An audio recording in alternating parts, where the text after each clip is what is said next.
Anyway, preview. Yeah, Preview. Previously on something. Preview. Previously on. Last time on Dragon Ball Please. Z. Yeah. That sound effect has PTSD. Oh man. Okay. Well, welcome to. Welcome to session 51.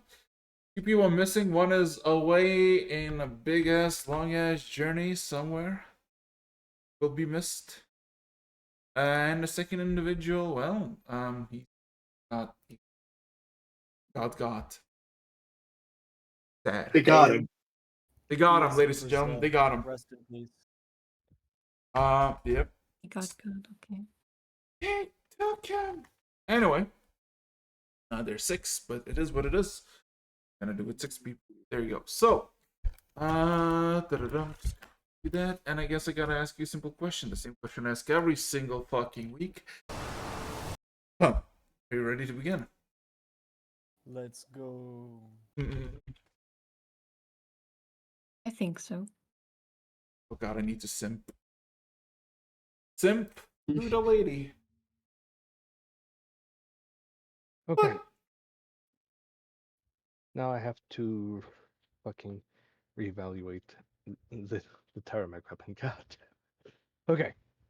Yeah. So, last we left off, you basically, well, you're just preparing, minding your own business and what have you. Paul got a massive fucking list of stuff to buy and purchase, and of course, bought himself. Dagger and Nathan did a bit of alchemy, and thus Larry was born. You all remember And- Larry. And as Larry. Talos. Yes. And also Cole with Chadwick had a several interaction with several people of Cole's life. All the Platinum Seas that basically given the information that he knew, and of course what they knew. Not to mention on the final journey to this pole fella, epiphany came, a realization actually, that the demonic course. Oh, by the way, flight change to hit points 56. 56? 256? He'll no. get to it. Don't worry. Let him do the introduction. He'll get to it. So, basically, the coils might be causing calamities across the world, and they need to be destroyed. Otherwise, shit will be horrible. Not really a way to destroy it, except for a weapon blessed by a god, which Chadwick, of course, possessed. Destroying the demonic corrupted elemental core. There was, for briefest a moment, red smog, and in it, a pale figure with gleaming red eyes stared at Chadwick, beckoning him forth before the smog disappeared. And technically, that's where we kind of just ended, albeit a few hours has passed as Cole did his shopping and brought not only the items that he wanted for him, Chadwick, and the others, but also brought some brew equipment and material for Brit to make a lager in Baron's name. So yeah, that went well, and technically, let me just quickly give a summary. You told Karos that you need 3 days of preparations, and then it will take another day to get to the call to the water plane. It's been a day. It's somewhere around noon. You have basically 2 more days until you want to call Aras to basically hold the elemental plane of water. So what you want to do? Oh wait, I forgot as well. Theo, you ascended. You're now the avalanche. Theo the avalanche. Enjoy. Hell yeah. Yeah. Yes. Oh, and Enjoy. you know, to celebrate that, a preview of what I'm making you. Uh-oh. I'll put it in dice roller. Oh. It's just a preview, but Whoa. Ooh. Oh my god. Okay. Wow. We're Big thing. moving forward. yeah. He's ascending. Hold your Very horse. cool. He's a egg. But yeah. Alright. That's pretty much been everything. 2 days. Or you can call it now if you want even. That's basically what No. that's basically No. yeah, sure. Do what you want. Seems like consensus finally. Be rude You to got No. a me, ring on to be something? honest. What is this? So about that ingredient, Oh yes. Oh yeah, I bought it. I got it with you, man. fuck yeah, you better have. Yeah, so I don't DM, just let us know when Okay. when I'm done cooking with Brit and I'll jump in properly. I mean, technically, there's not much cooking to be done. It's very basic. It's basically like once you basically provide the equipment, it takes like 20 minutes, and the majority is basically Brit figuring out what she needs to add to the brew to honor Farron. And yeah, basically 20 Got it. minutes. Okay, so it's like a half an hour. Yeah. Clean it. Alright, so kind of like after that, he wraps up, and I'm going to sending dagger.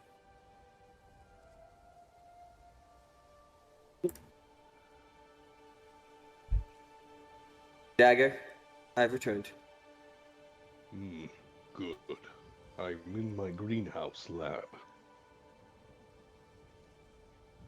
I assume that's the apothecary. Yeah. Basically, yeah. Yeah. Yeah, and I start making my way towards there. Making greenhouse gas. By farting. Very Well, cool. keep your farts to yourself. So, I assume you provide the. The combine. Good. He kind of just walks over. He holds it out in a small bag. I thought it'd be bigger. Well, all right. Platinum Seas is known for refinement. All right. Well, thank you. Let's see if this bears fruition. Well, soon after that, definitely going. Wood. Okay. Let me tell you something, Dagger. So, not to Good. make it overcomplicated, it would basically take about 6 to 8 hours from start to finish. And basically,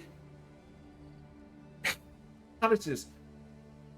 Four different types of flames, different heats to extract specific extracts using water or basically cooking raw the provided materials to make a blend to then purify it into a small vial that is barely a few droplets. By that, by what you surmise from the books, that should give you the thing you seek, or at least what you presume is what you seek. Because it doesn't give you like a word explanation of what will provide, but it basically provides you the strength of the earth. So you can only assume it's gonna do just that. So 6 to 8 hours. It really depends if you want to start now. It is like. I'm actually going to ask. So I'm actually going to ask Cole if he can message Brit. Well, we're sending Brit just to ask when's the latest that we're going to have to do something as a group. Because that's really what I'm going to be basing myself around. He kind of blank stares at you. I'm not now. He walks away. Well, guess I'll have Be right to back. go myself. And well, I'm going to the kitchen.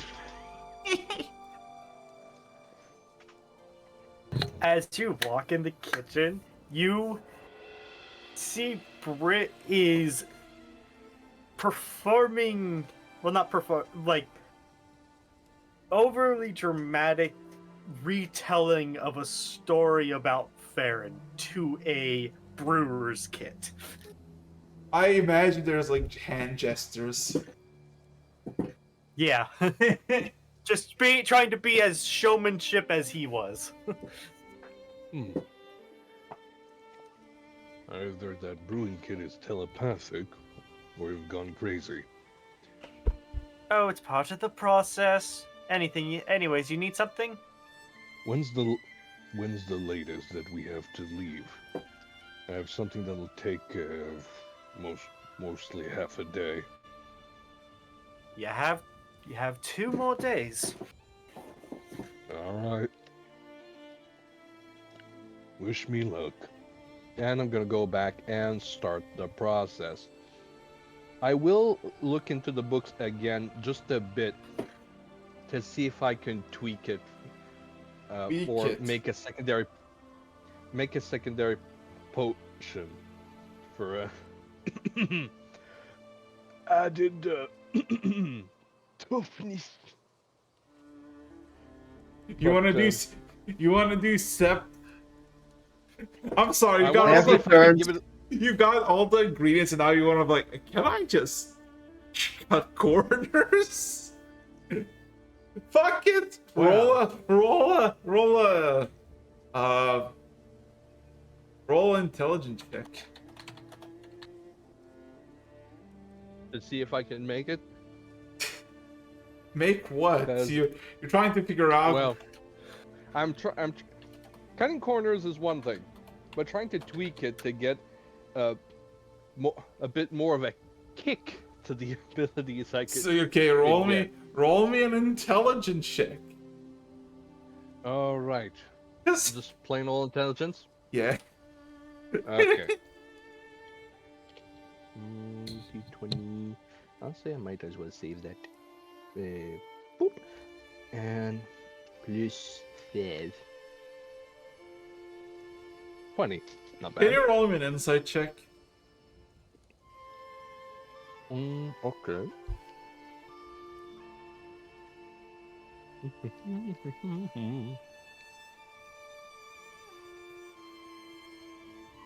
How's that?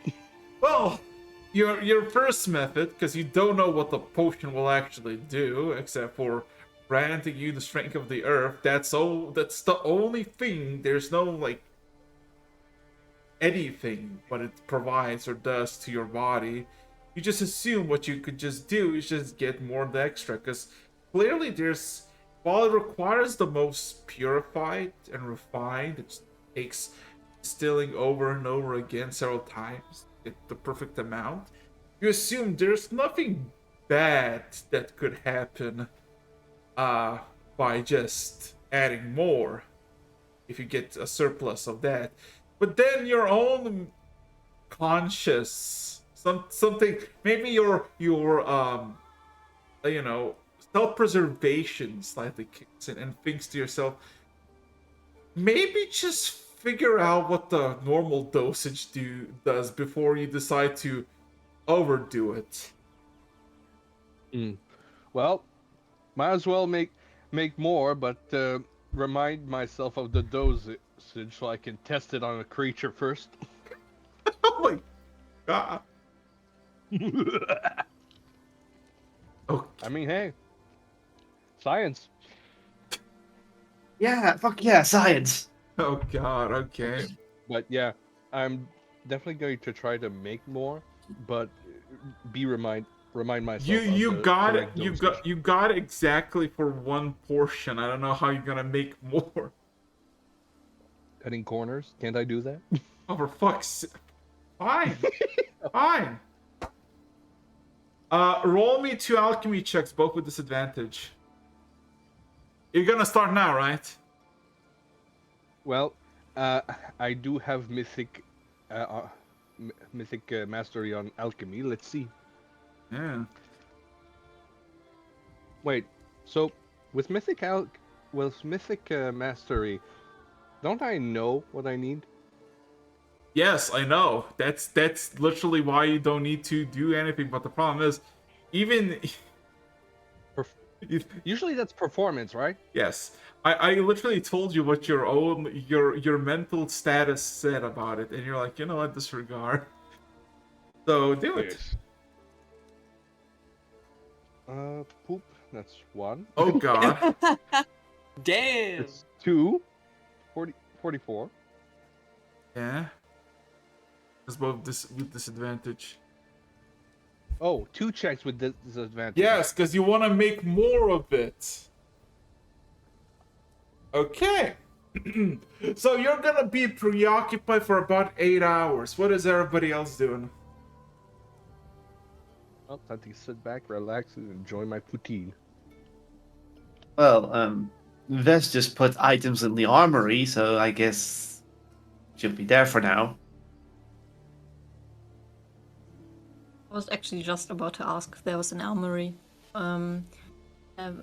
You would actually also go to the armory, but not to look for weapons, but to look for a better armor.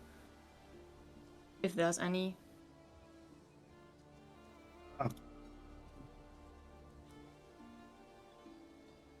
Uh,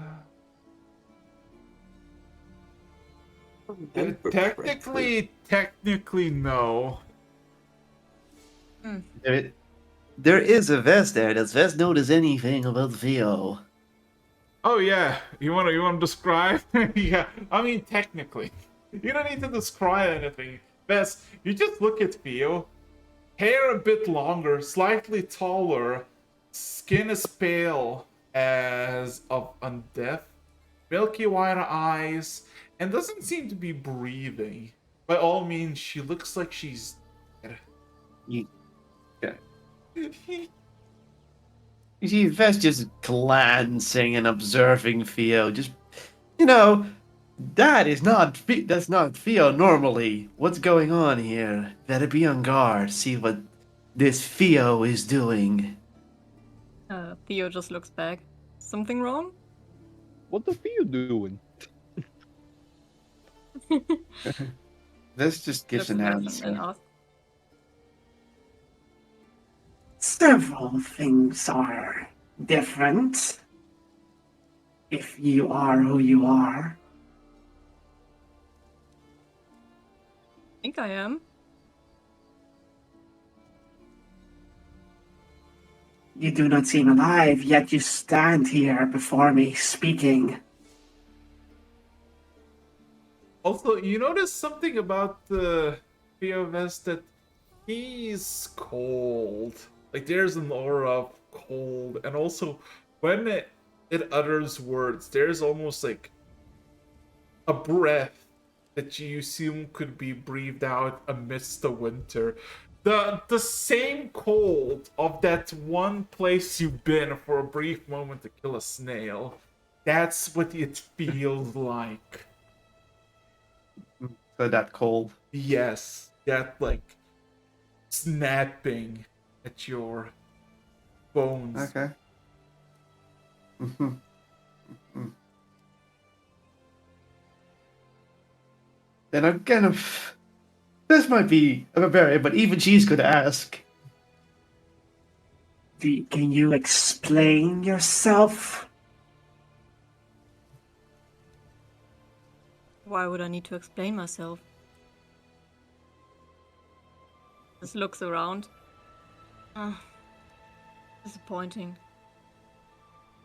Anything else? That is your answer?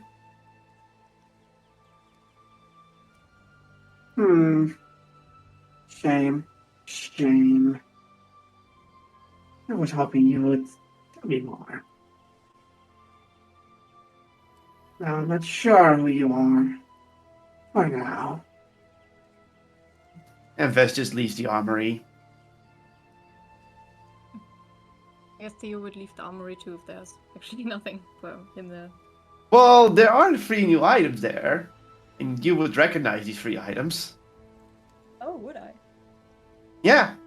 One is the hammer that Vess was using. It's just there now. Mhm. One is that shield she is shown once. She put it there. And also something that looks like a giant fang of some sort on a large stick. It looks very damaged.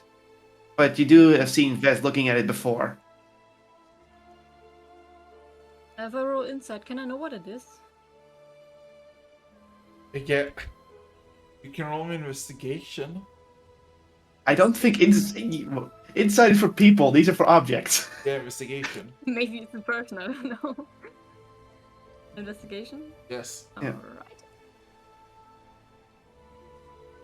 Yeah. 25. Yeah. What is it, Vess? What does Theo see? They see the hammer that Vess has been using, also known as Forage Judgment, a giant metal war hammer that is made of horrified faces cast in metal. You've seen Vess fighting with it successfully, putting fear into enemies and doing a lot of damage. The fact that she left it behind is already what you would call an odd thing, because she was very attached to it. The second item you see is the tower shield where there's a depiction of the Hydra slaying on it. You know, it's a very sturdy shield. And the third item, I don't think Vess ever told the name of that, so I don't know if Theo knows that, so I'm gonna leave that to the DM. But that's, I'll just tell you which item it is. What is the third item? This one. Oh.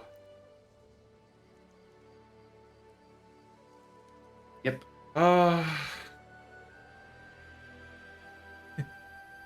Well, the third item is just is basically what you could assume is a massive, almost stony tooth. Of maybe a dragon or something else.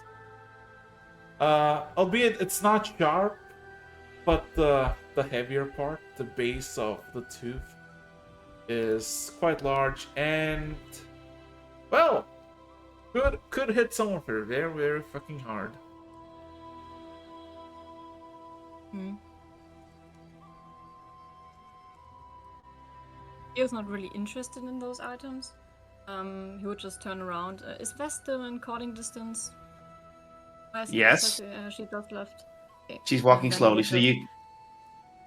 yeah, turn around to Vess and say, "Hold on."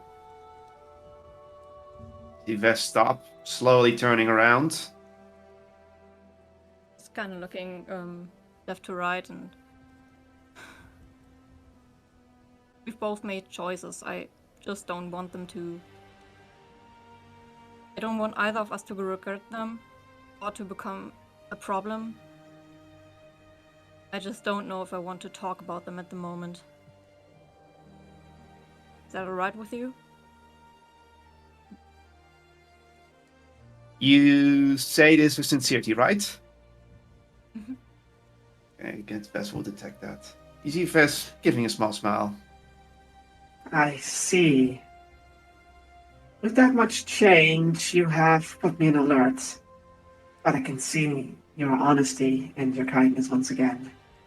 It is fine, Theo. But you may have to explain to others soon, for they would grow wary and might see us a threat to their survival. I see. Well, I guess I'll deal with that when it comes up. Thank you. And then you would just leave. Call me if you require my assistance. And she just heads back to the mess hall.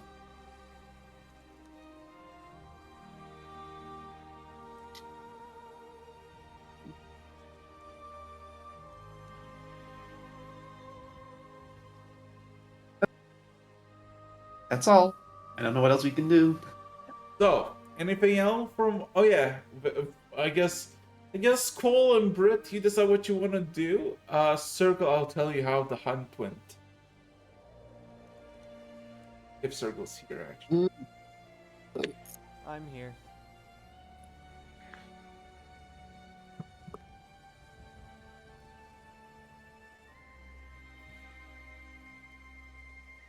Both of you, anything?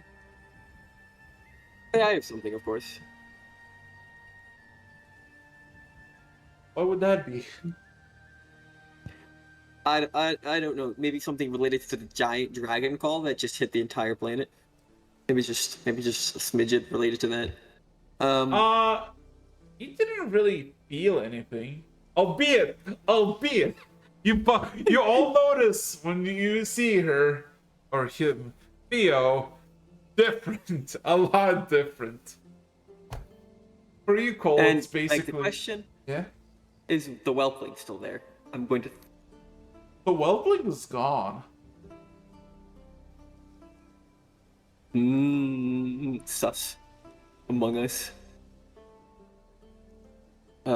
She's been chosen. But with that said,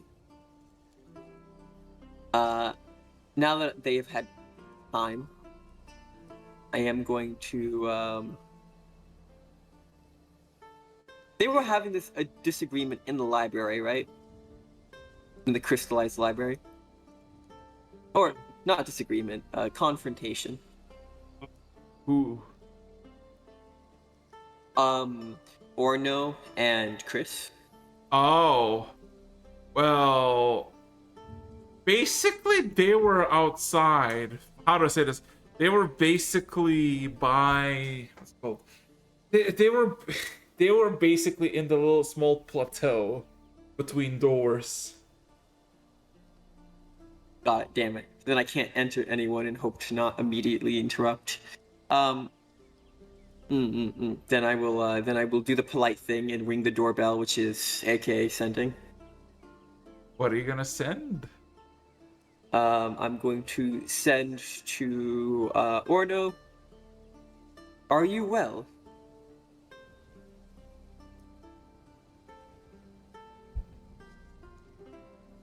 There's no response. How long would you wait? Or what would you next if there's no response? 4 minutes. Was it like... I'll eventually send something to Chris, but there's gonna be like a half an hour gap between that. I'm working on a spell at the moment. No, literally about 6-7 minutes later, get a message from Orno. I am fine. I am well.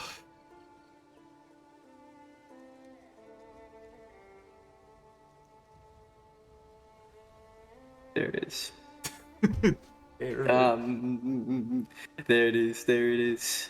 And then I will, if he's, for the half an hour point. And Chris?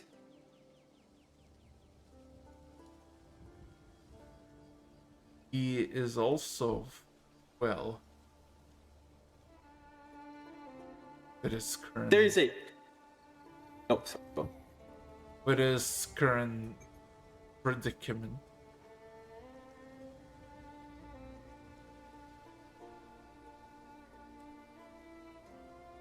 And now, what a dry. Truly. You forget what type of people he writes to. Anyways, with that, he kind of there's a moment of pause as he looks for the right words for the next question. If things are well, I had a question for Chris, but I don't want to invade your privacy. You get immediately response. Bring over or we're having tea. Ooh, would you like me to bring something of my own? You immediately get a message from Chris saying, "Do bring companions with stories aplenty And food. How much has your mind developed in terms of sustenance? He thinks for a moment. He's picking up his +1 and +2 in his head. Who does he want to bring? That's the question. It's an open invitation. Yeah, exactly. Who does he want to bring? He can bring them all. Who does he thinks for a moment? Circle's out hunting. Dagger's potion making. Bert's free at the moment. Chadwick's free at the moment. Theo's just ascended. I don't know what to... But ascended with dragon blood. So, that might be interesting within itself. There's also Nathan and Chadwick. Yeah, Nathan. Also, all the NPCs. Yeah. All the NPCs. Oh, true. Open speaker. You want to bring the kid with you? Wouldn't that be funny? Don't forget to feed the cat. Gotta feed the cat. All right. So I'm just gonna say, out of the player list, I am going to bring Chadwick. Okay.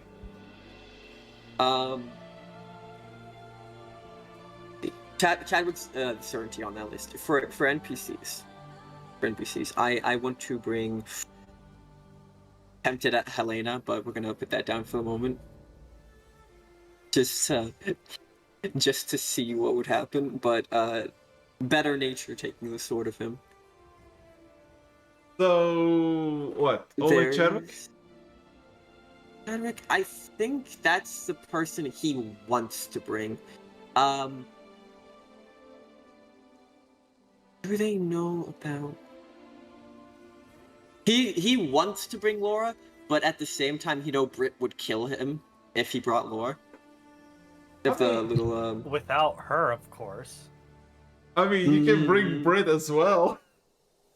Yeah, that's what he's balancing out. That's why Britt's a maybe. What do I want more? But with that said, he knows Chadwick has a lot of stories to tell, and he's a better storyteller than Cole. So he thinks that's the best option, and I will say... You know what? Leo's been pretty good. I'm gonna pick up Leo. Oh god. How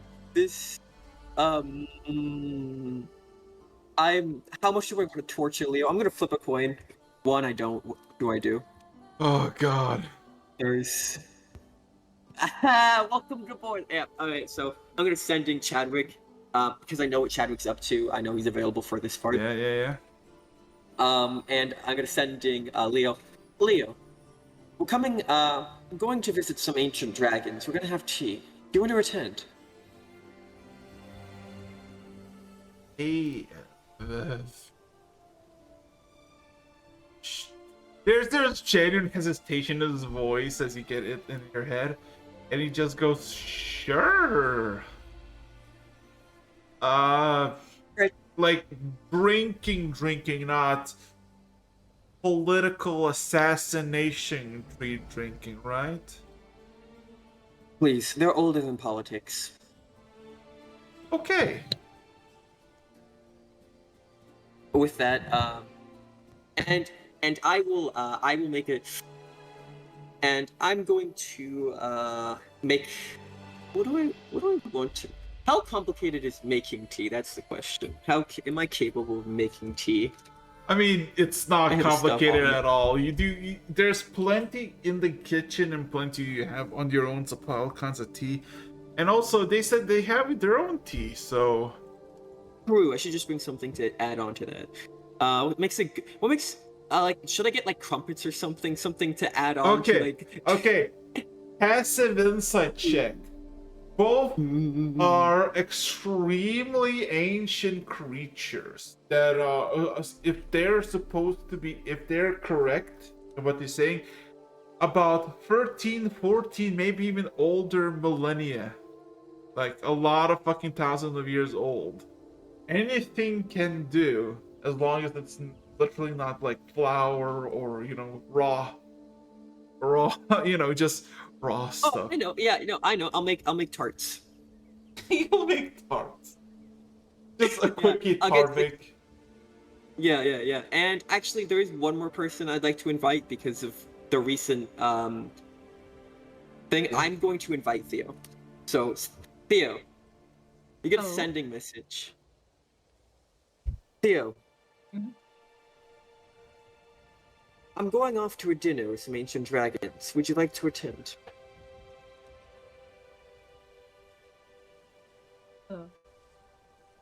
Sure. I think. Fair warning, don't piss them off. And Cole,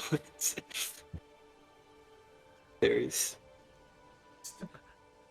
Well, can I with ask that, you why do you think they're ancient dragons? no, he calls them ancient dragons. Yeah. They're related to them, not actually Yeah, ancient yeah, dragons. okay. There's a difference. I was like, ooh. But how else are you supposed to explain their existence to someone who doesn't understand all the other stuff? Technically, one Ancient beings. I guess you could call them ancient beings. technically, one of them present themselves as a prince. So if they're related, technically they're ancient Wait. princes. I'm gonna be irritatingly vague. We're gonna say he just said ancient creatures. Irritatingly vague. El Creatura. Yeah, literally. Just ancient beings, it's just vague terms. We're just gonna. That's what he said. With that said, like he said, all right, be ready to go in 10. I have something to make real quick, and I would like to make a cooking check for parts. Yeah. So here's the thing: what you also have that is like kind of not used a lot. You do have a small little cooking familiar that basically can produce anything you want, basically, right?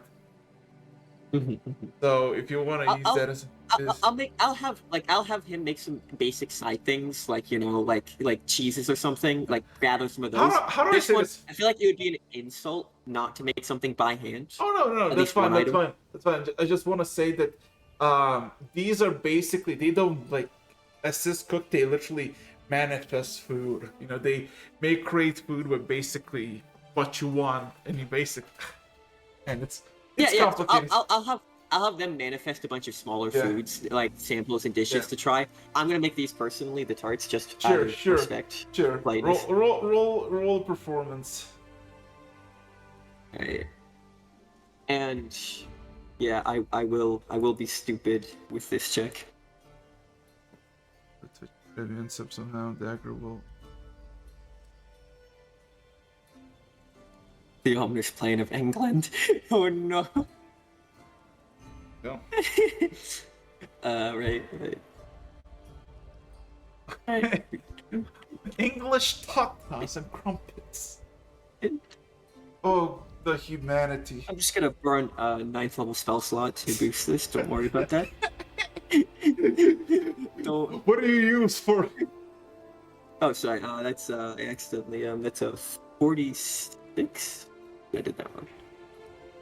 Give me a second. So Yeah, it is. So, yeah, you basically make the best, perfectly mathematically correct, delicious stars for about like 8 people. If they take 1 or 2. Yeah. But you don't know how much they can eat, so. Yeah, I just put them in a nice basket, have a bunch of like conjured like bread baskets and other like cheese and stuff like that. Just like nice teas, foods, and just a variety of smaller things. And with that, 15 minutes elapses. Are you guys in the main hall / kitchen? Like, I mean, Leo would base, yeah. And that's it. You just gotta just told him to be ready, not where to meet him. He would have messaged you if you don't show up. That's why I'm He would asking. be ready outside of the armory. He's just standing there menacingly. Yeah. The last 10 minutes.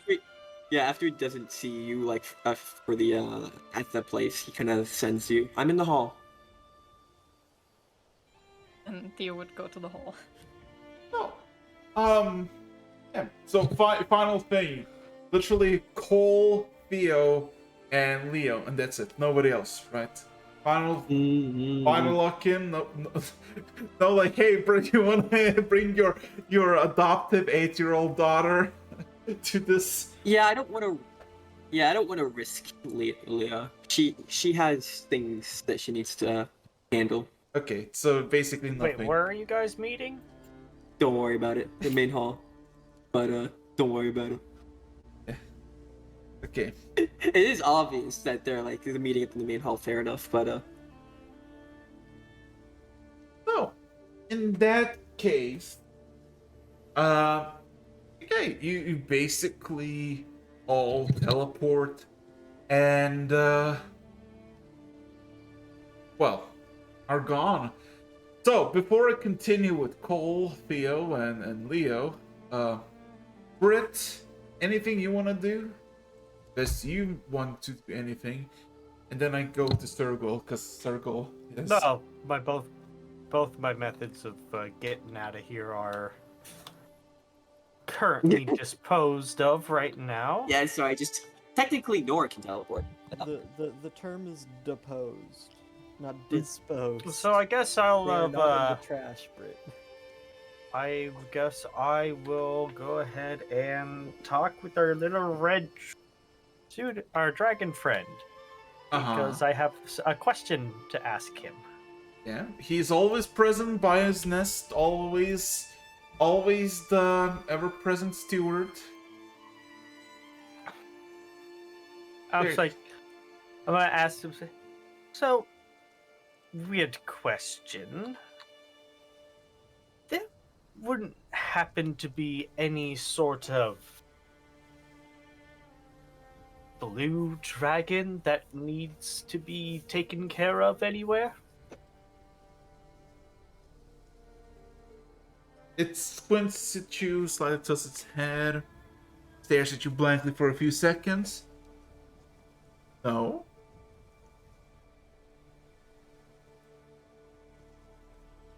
Are there anything of any significant power that might need there?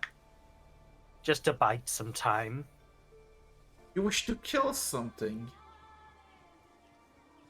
She nods. Anything particular, and why?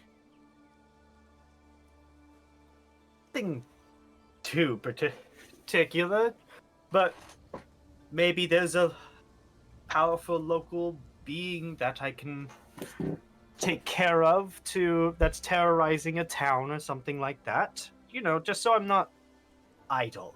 It wings perk up. Its scales slightly shimmer. An adventure. Yes, something that's going to take me the rest. That can take me a day or two to get there and back. It seems to like almost like a cat, stretch itself and kind of claw into its post, and seemingly gives a quick think. 20. Let's see.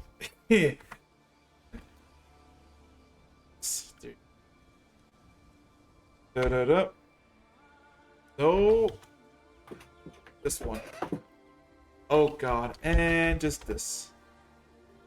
Does Skaros has anything for you? He does.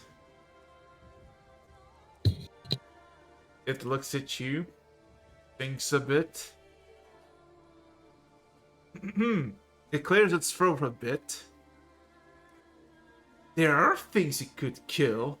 Not for our bestest of friend Tarumak, but for me. There would be no reward, but you seem to be eager to kill.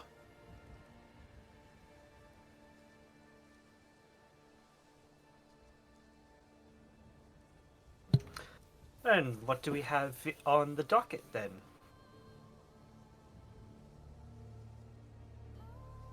Somewhere to the north, a bunch of gnolls molest my daughter's bones. When it says that, there's almost this in the docile eyes of the pseudo dragon, there's almost sudden this intelligence and almost aggressive cunning, almost like he's seeing somebody getting skinned alive and enjoying it.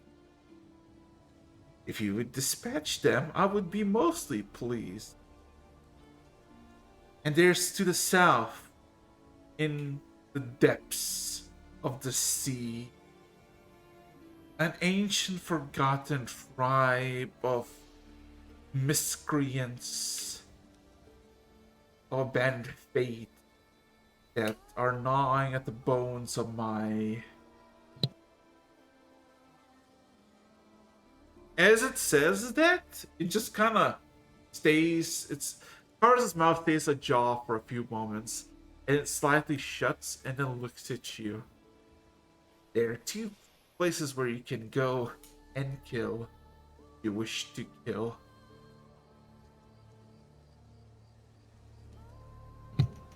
And this is just in good service. Why are the bones important to you other than the familial?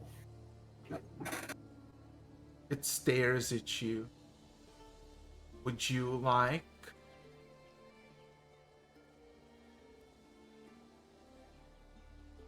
It just stares at you for a few seconds.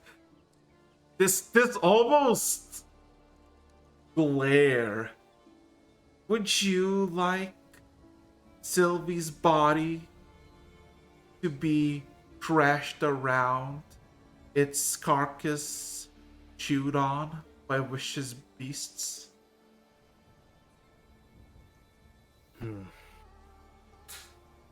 That is my point.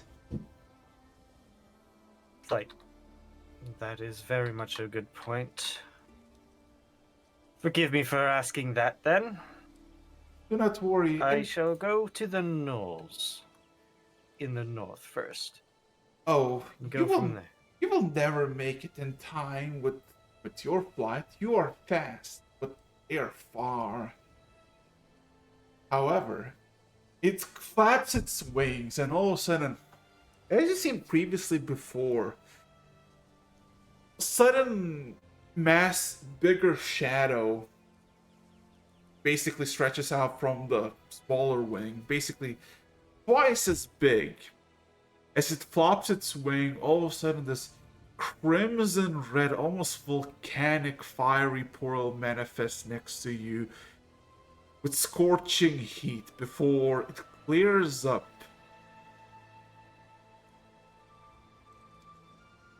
You need not to travel far, but there are many. But you are capable.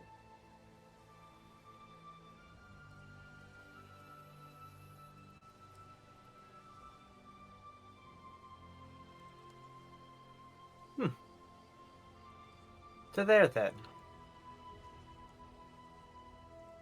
Gonna go for the portal?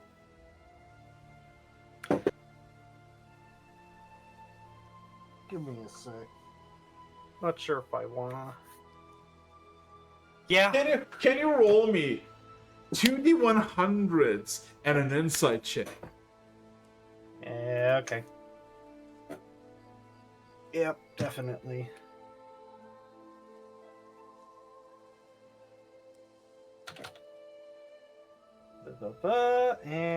And RD.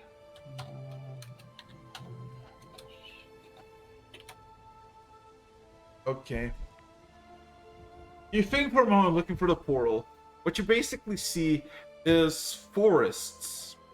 In a hilly side. And what you can see is some sort of flaring far away in the distance. And you think you see like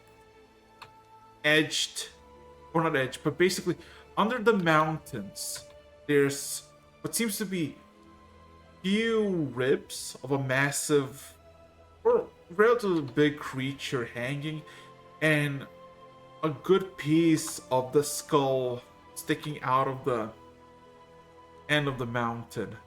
You assume that's a dragon. But you can also see that there's fires burning around that vicinity. Something within your being, something within your core looks at it and feels the sudden bloodlust. But it's not your bloodlust. It is that of your pseudo dragon next to you. You, all of a sudden, look at the pieces of bones, basically three massive fragments, as a beloved daughter by the name of Mila. She was the second eldest. You loved her greatly. And within a flash, you lost her. And now you can feel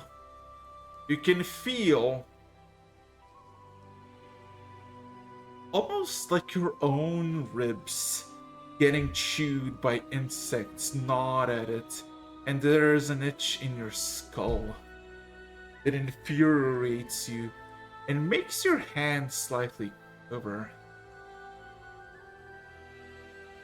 There's power to gain from this.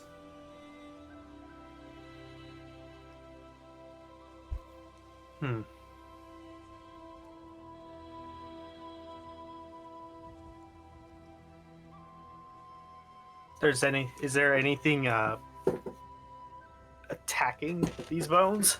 No, but you can clearly see that there's next to them there's encampments of it. It's like a clearing. There's a settlement, but you can't see it from afar.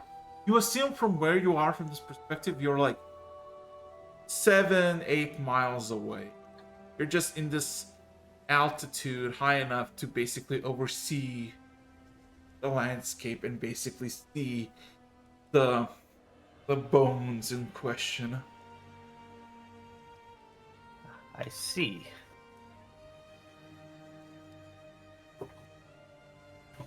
So, it's like, so those are it, and that's where those are whom I'm fighting then. Yes. There are several hundred of them, albeit they are savage creatures. You have the advantage. Slay them. My name. Did you roll me another insight check? Oh.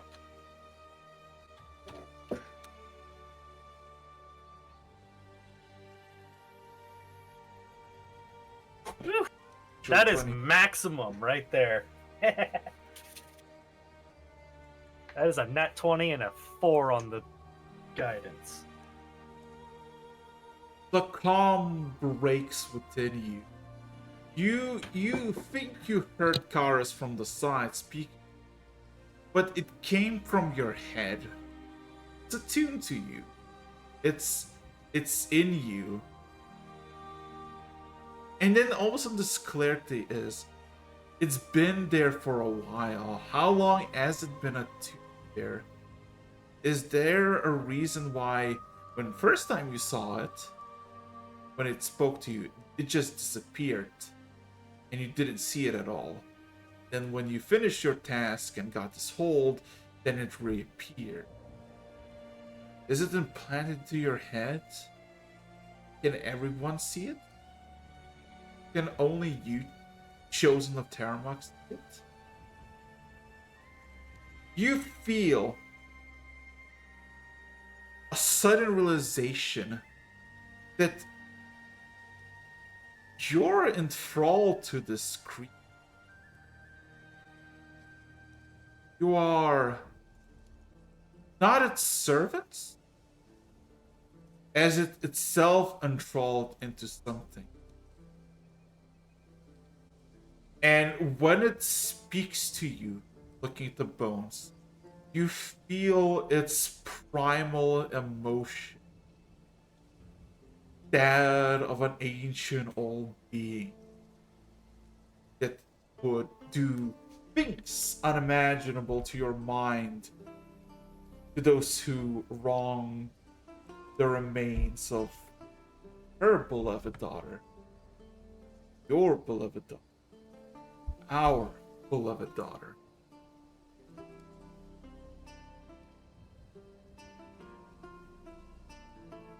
Here's a bargain to be made, the pseudo dragon, for it's a greater than you might expect.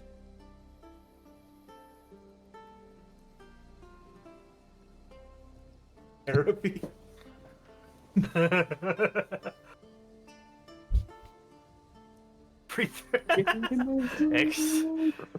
Well then.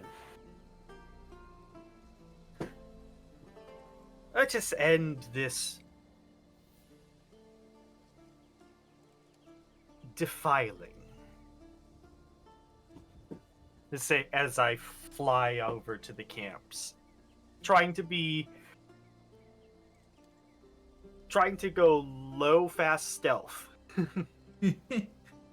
Until I make it to the edge of the camp where nobody can see. So here's the fun part. You basically see, and I don't have the fucking music for it, but what you basically do see is a massive congregation of gnolls. They're seemingly several camps and almost like a gathering, some sort of religious gathering next to the skull. Skull is tattered with cloth, blood, and seemingly has been defiled with primitive tools. How do I say this? Despite their numerical size, when you fly by, nobody even bats an eye. And when you start the killing, nobody sees it coming, nor there's anybody, this camp, that can stop me. So, you're gonna go and slaughter about 300 gnolls. Yep. Okay, give me a second. I'll be right back because I gotta fall from downstairs. Hey, you know. Because make- what? Gotta make the caretaker happy, am I right?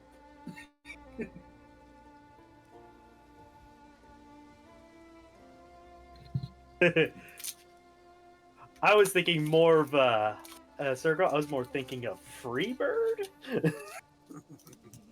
Freebird happens when you're falling in style. Man. Fortunate Sun happens okay. when you're making an airstrike, Brit. Yeah, while that is happening.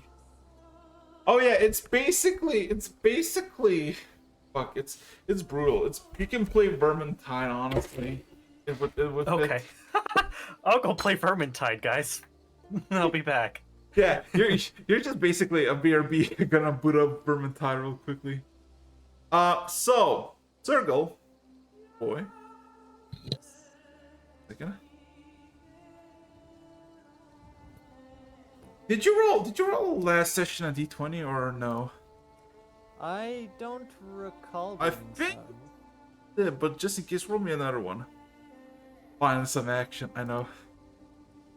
Everybody gets their own little filler thing. 20. Oh. Okay. Okay, give me a second. I exactly know what this is gonna be. I just need to find the image. Okay. So, you and Tella, right, been basically out and about. Because, you know, you can. Nobody stops you. And where is her image? Goddamn. There you go. It's fine. Despite the crimson sky and the fucked up lightnings every once in a while,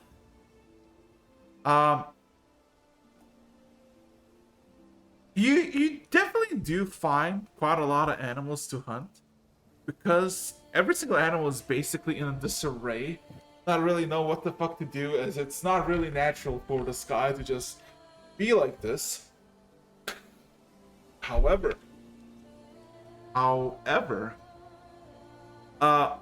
what you basically stumble upon in this clean ashen soil, or I guess freshly rained soil, is footprints, and not very usual ones. Second, like,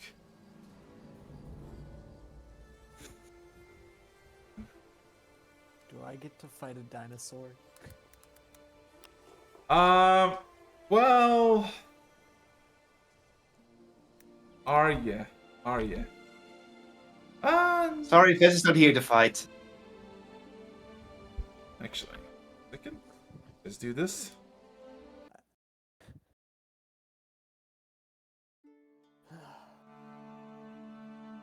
So, my good sir, can you roll me just an investigation? No, actually, no. You don't need to roll investigation. You can clearly see this. Roll me a history or a nature check. Do I get assistance from Tella? Yes, you can get assistance.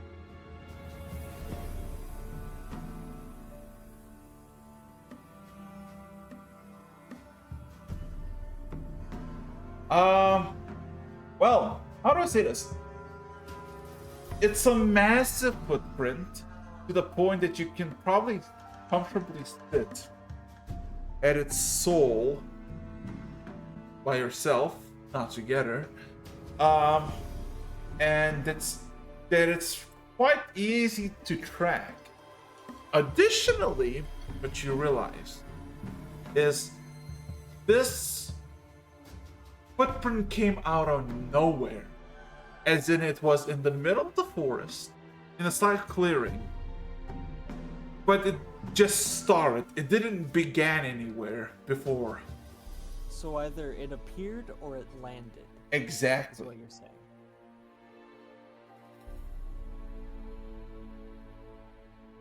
Is it just like 2 feet or 2 feet. 2 feet? Yes.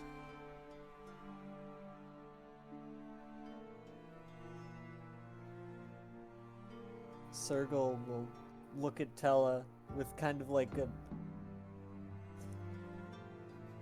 Look to Tella with like...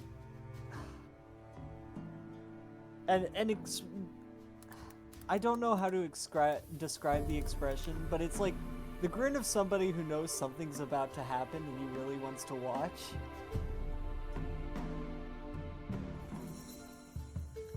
And he's gonna go follow the footprints.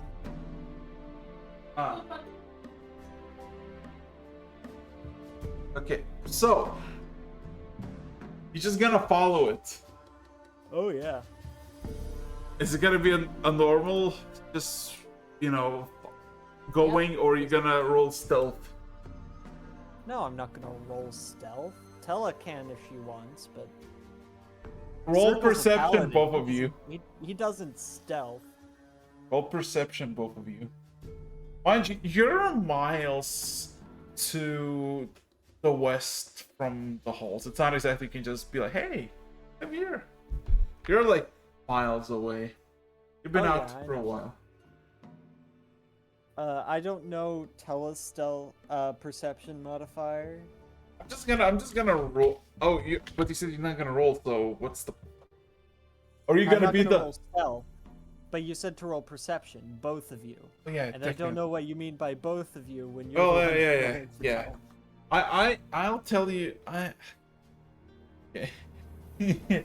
So, you track the footprints for about 20 minutes, right? Yeah, from clearing to clearing, then all of a sudden there's planes, right? You basically out of the tree line, and before you look around where the tracks lead, all of a sudden Tella fucking grabs you by basically your neck and just pushes back in the tree line. Her eyes are one of panic.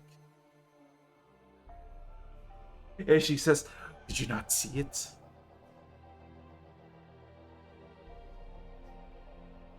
No, I can't say I did. What did you see?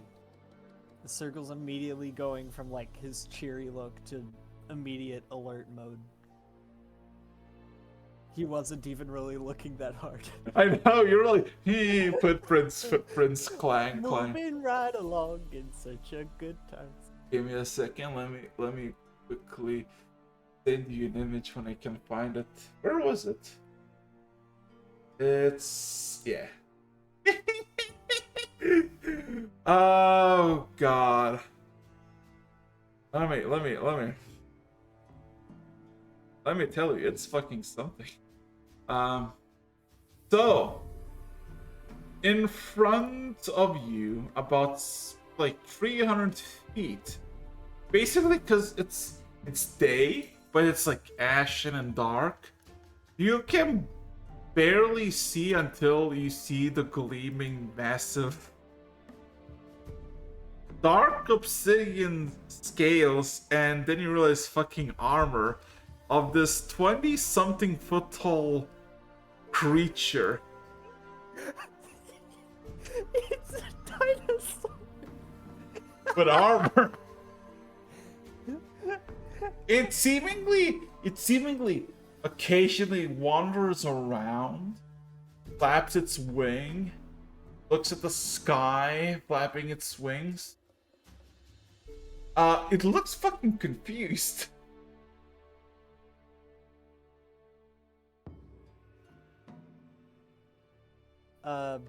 Divine sense. Do I get anything off of this guy? It's 60 feet, and it's about 300 feet away, so... It's about 300 feet away. Yeah.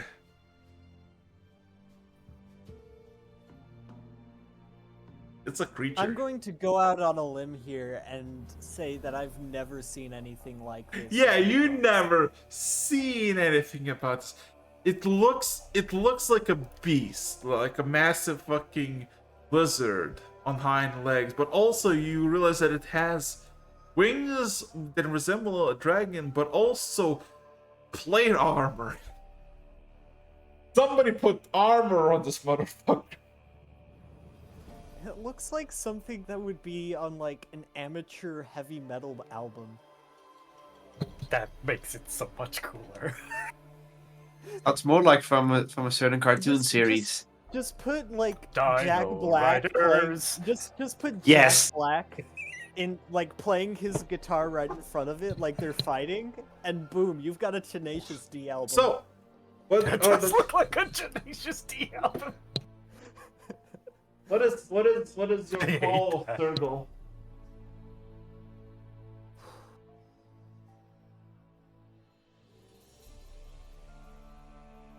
Sergal sits there kind of speechless for a moment, just watching it.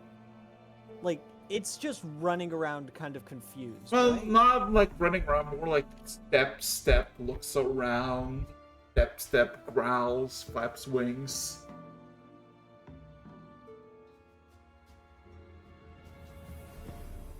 Like, when it growls, or looks like it growls, it doesn't make... Either it makes sound, but it cannot hear it, or it's just yawning or something else. Sergal will look to Tella and say, well, have you ever heard anything about something like this? No, we should probably leave. Get your buddies, paladins. She kind of like slide it towards you, her bow. I don't think that's gonna do anything to hit.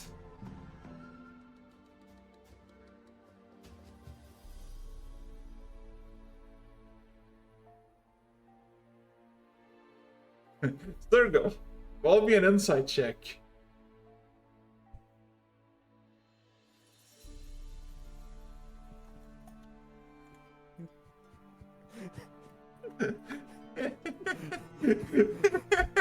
You know exactly.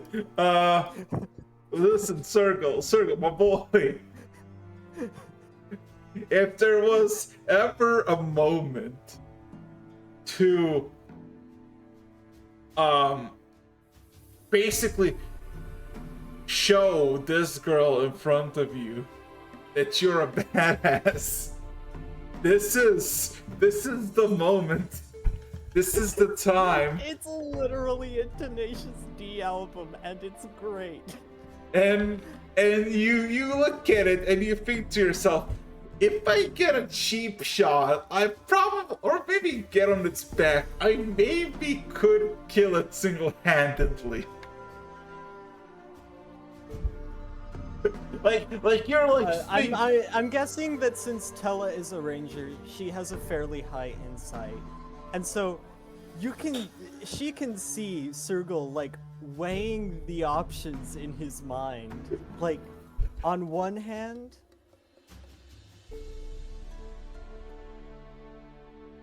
Wait. oh dang, there isn't really any cons of fighting this thing. Wait. Well, she gives you the look. For a second, you never Yes, had a. Leo. For a second, you almost feel like she's your mother. She gives you the look of no. I know what you're thinking. Don't. Risking your life to impress a girl more likely than you think. Yeah. Well, you see, there's this thing. One of my compatriots, a dwarf named Farron, he's fought far worse. And then he would dash out.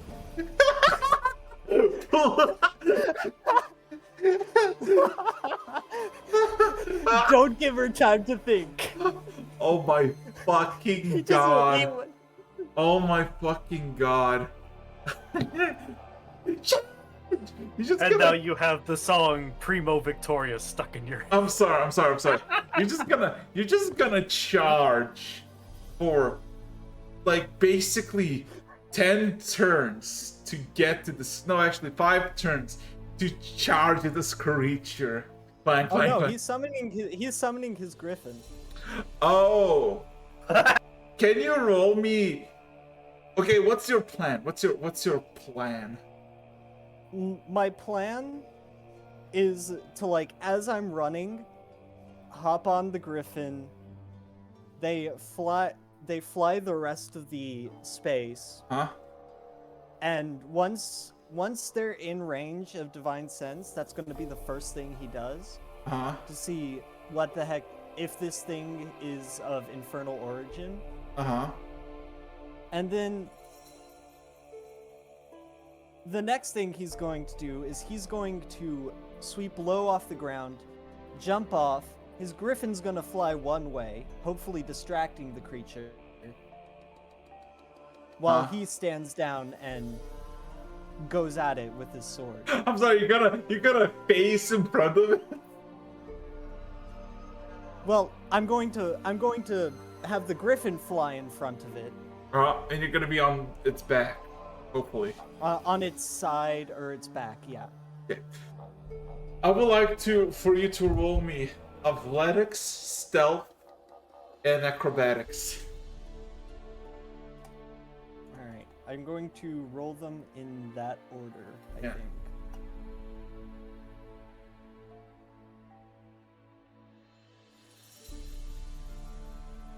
Yeah, athletics, sure. Stealth. And then it's in stealth.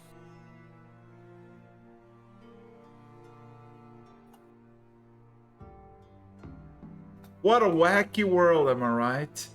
And what was And the last one? Man, Acrobatics. that's fucking awesome, though. What was the last one? acrobatics. That's what you get when you roll natural 20.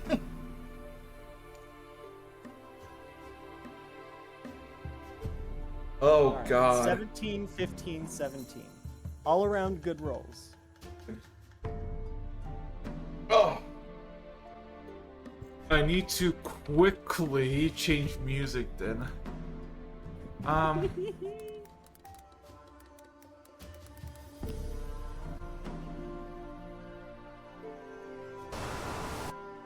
what you basically hear, give me a second. What you basically hear, okay, you know what, let's get the frill of it. There you go.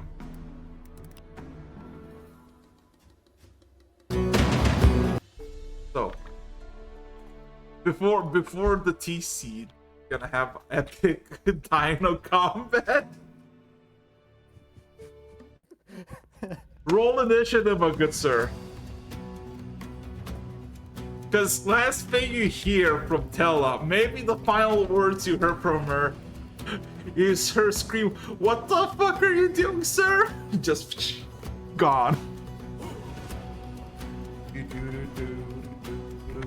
I don't blame her. She hasn't seen me. So, what basically happens is you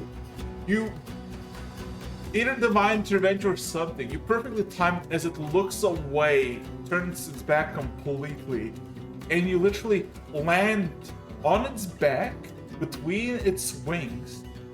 And literally where the wings are, there's small sections, several foot wide, that are basically not plated. Essentially, it's a weak spot on a back. And literally your griffin lands in front of it, and now the creature roars at it, completely distracted. Zergo, you get a surprise round. So, you can roll to hit with advantage for an entire round. Go! Awesome. Well, first of all, I am casting... Ooh. Yeah. I'm going to... Let me see. Oh yeah, before you landed, you knew it's infernal creature. It's infernal? Yes, All yes, right, because then. I feel like you divine sense when you're riding into it. Yeah. Yeah, basically in the middle of the air, just like, what is this thing?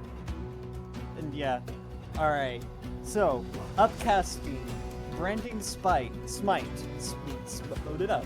Branding Smite to 4th level. Which means that would be an extra 46 damage if I hit. And then just going in with the long. Sure, roll to hit with advantage, because you're basically in its back.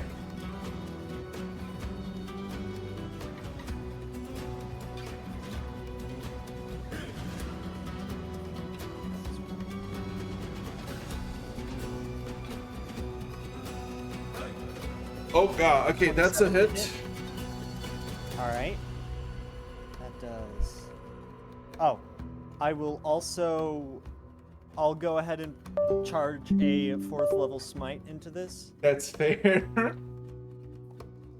Okay, let me figure out the damage. Alright, so 40-12 plus 46. Now watch these numbers drive.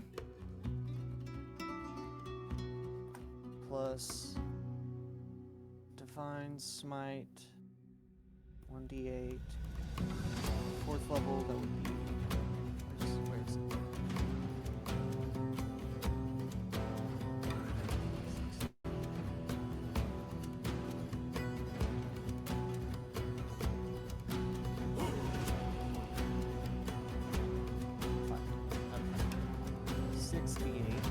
Plus 68.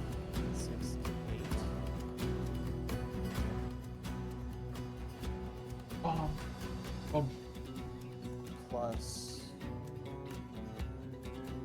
6 plus 5.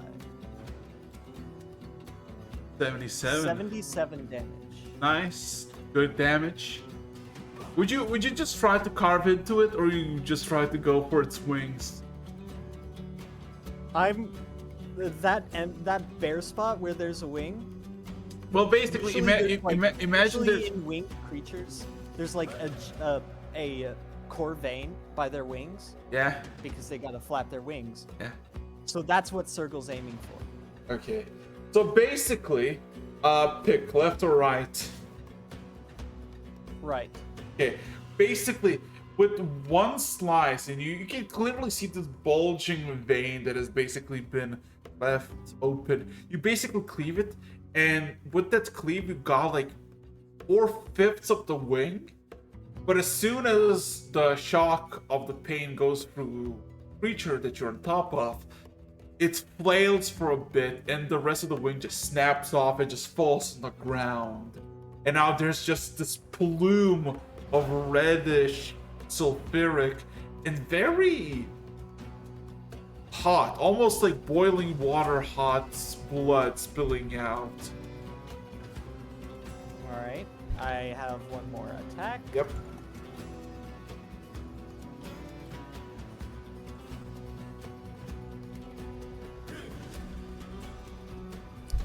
Total. You hit it. You don't hit it. You tried to hit it, but then because of its flinching, you basically missed the swipe barely. Yeah. Its turn. So clearly there is a creature in front of it. Let's see if it's smart enough. It's not smart enough. It's rage. It trashes. But basically, what it thinks it's this creature's fault in front of it. It's gonna make a multi-attack. How much HP does your thing has? Let me see. I think I doubt it has enough. How much AC does it have, by the way? Do you know? Probably nothing more than 15. Yeah, because it's a griffin. Let me find it. Yeah, it's a griffin. So it's gonna do 5d plus 10. Why? So that's 10d6. How much HP does it has? Because its multi-attack is 42. Gonna bite. Let me find the griffin stat block. I can't find it. Bite, and then of course we got.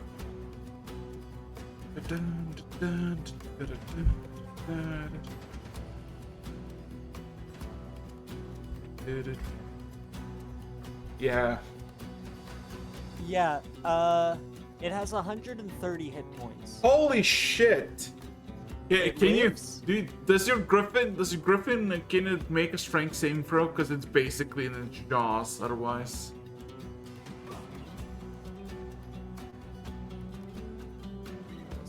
Let's see. Okay, it doesn't have any saving throws, but it does have plus.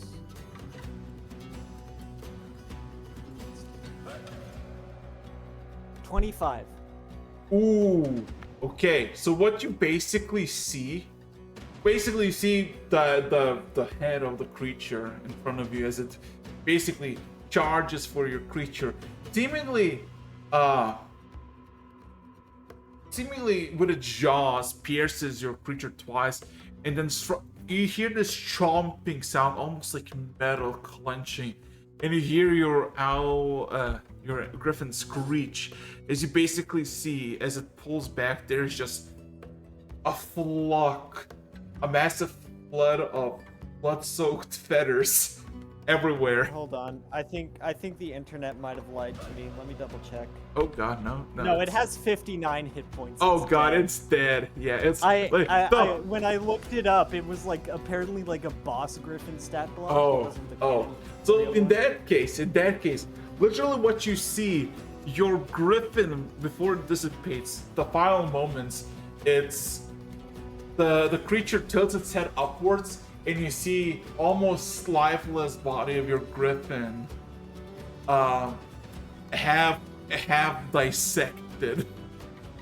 As it swerves slightly, your griffin dissipates into nothing because it's a greater speed. Circle's nose wrinkles as he sees that, but like he just gives a confident nod as he prepares for his next turn. Your turn, my boy. Let's go. All right.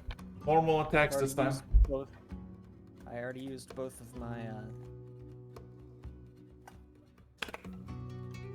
I already used both of my 4th level spell slots. I believe. Yeah. So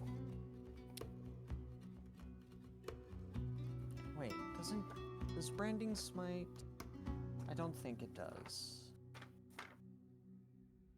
Come on, where is it? There it is. Okay, no, it does not give advantage on the next attack. Well, first of all, the T-Rex devil cannot become invisible. I don't think it's gonna try to be. Alright. I think I'm just going to...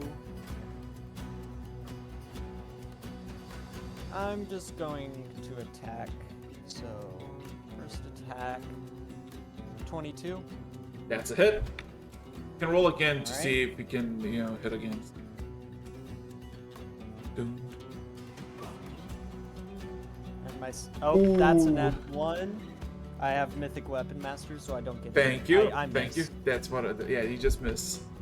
I see we're Yeah. gonna go for But the I other will- wing. That first one, I am going to put a 3rd level spell slot into. So that is 12. I can also assume that you're basically gonna go for the other wing, right? Yeah. Good. I think that'll be.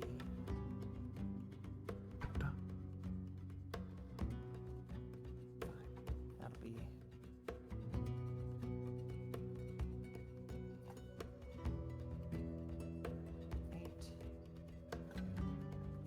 Another 46 damage. You hack it. It bleeds. You get it like somewhere in the half, maybe just slightly less than half.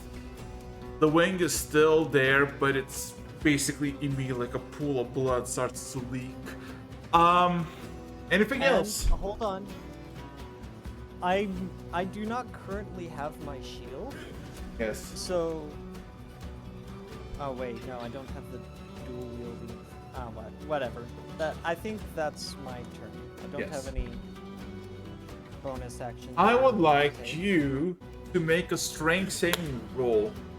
Because the griffin in front of it, it's gone, and it knows it's on its back, so it's gonna try to roll. So, would you just roll me a strength saving throw? Oh my god. Titan grip. Wait, how do you have 14 strength? So Oh, plus 5 proficiency bonus. It's Yeah. a saving throw, you said. Yeah. Okay, yeah. Proficiency- I forgot you're a paladin. I'm sorry. We're paladins. Expect the divine. Yeah. Give me a second. Are you immune or resistant to fire damage? I am resistant. Nice, good. So I'm gonna quickly just do this. 8. So you take 18 fire damage as you get rolled. Give me a second. Need to do bludgeoning damage as well, so give me a second.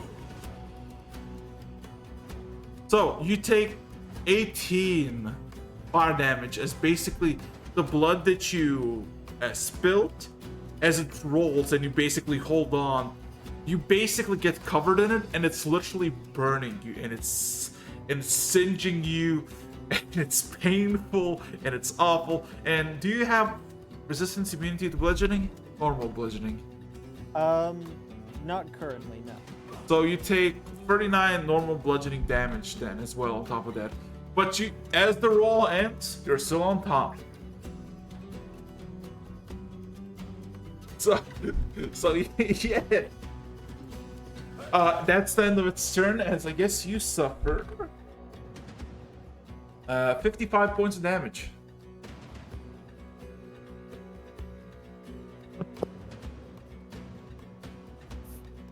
Okay. Yeah. 55 points of damage. Your turn. Continue, my boy. All right. I'm going at it again. I don't really have much I could do, I don't think.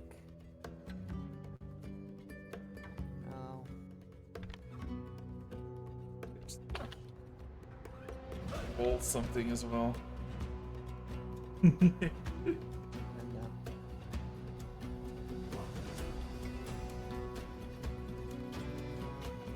13. First 29. Yeah, that's a hit.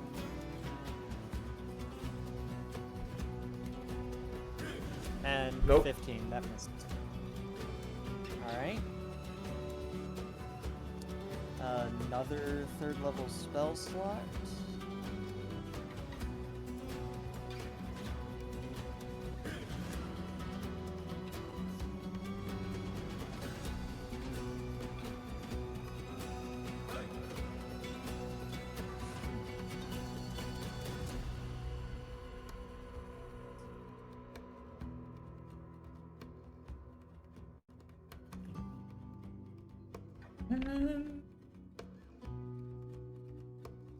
Oops.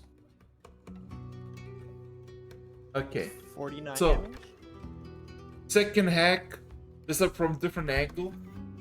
But basically, as you hack it, Well, you. it just rolled, Oh no! and one wing's already off. Yeah, I know. You basically hack it off, but you do it from a different angle, and it connects with your old hack, and basically you cut it off. Now there's two basically mini fountains of boiling hot blood, and the creature roars in pain, thrashing about. You can roll me a strength saving throw. I think with that saving throw, you're gonna stay on its back for a while. Yeah. Oh yeah, you're staying in its back. I guess that's the end of this, right? It's its turn, right? Yes. Okay.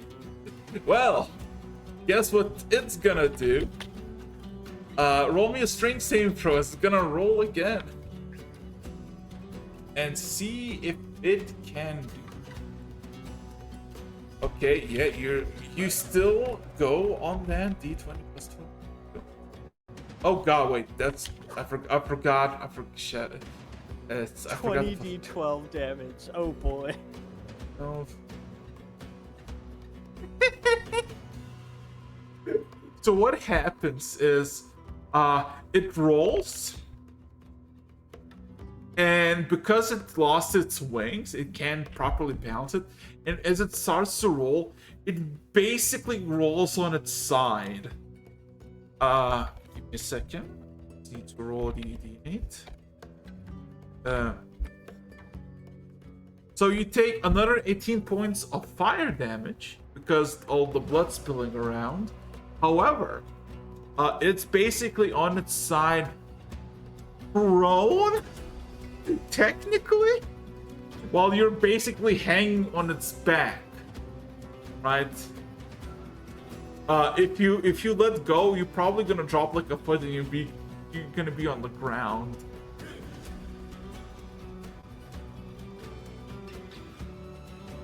So yeah, that's the end of its turn. It tried to roll again. It failed. It's now on the side, prone technically. So Sergal, Alright.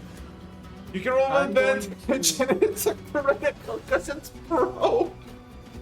Alright, I'm going to climb up to its head to start hacking away at it now. Okay. So roll with advantage, you said? Yes, and if it hits, it's a critical because it's a fucking prone creature. That's what it was. God fucking damn it. Yeah. No. Yeah, it hits. It's what, Yeah. like, Yeah, and you can roll again. Well, then,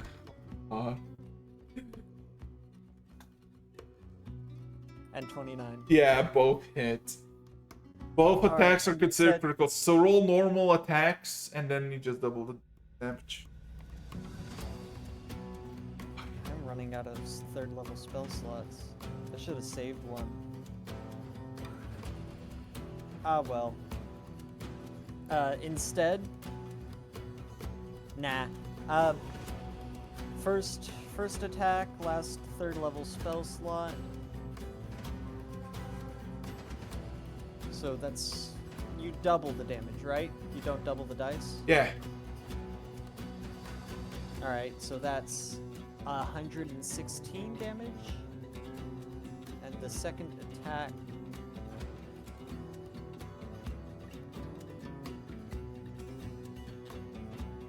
That's 58.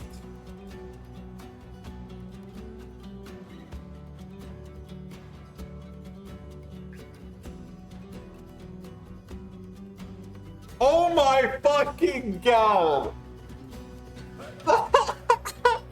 Oh my god, I was making a joke, but why? Yo, bro. It's always shit. funny. It's always funny when you roll in at 20.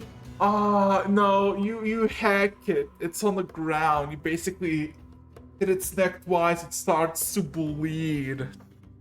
Right? It's bleeding, it's fighting you. And then for a second, you see the creature goes dead, goes limp. The sounds for survival stop. Combat is over. There's no how you want to do this because you got skill stealed. Quickly looking Teleshot it, didn't at you? the fucking, just looking at the fucking creature. Why it just only stopped. You look at its, face, and you see, and one of the eyes, just a few feet ahead of you, in its crimson red eyes where it used to be, there's now about half a foot arrow stuck, dead in its center.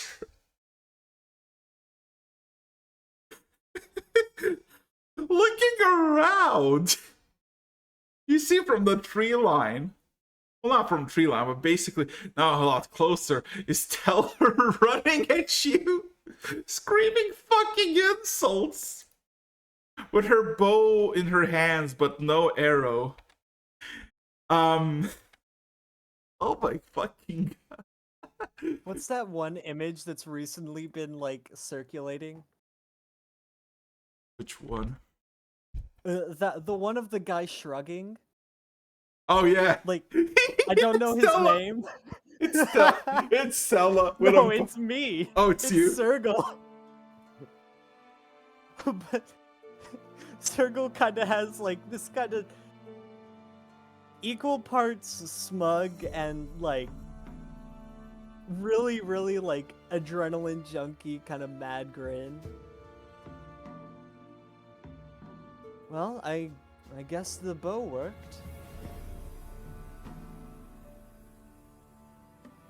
He's going to hop down off of the beast and look at myself. I would kiss you, but I'm covered in blood. The blood literally singes you, and you realize it's not because it's hot, flaming or anything. It's literally boiling blood that is now slowly cooling on your skin and armor. Ugh.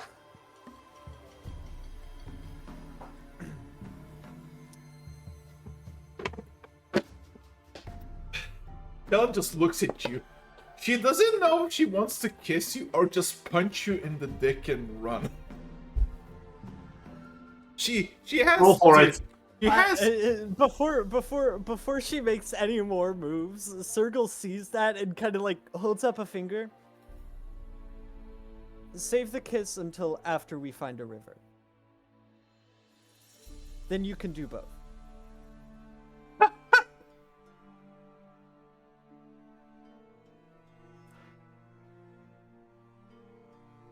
Deal?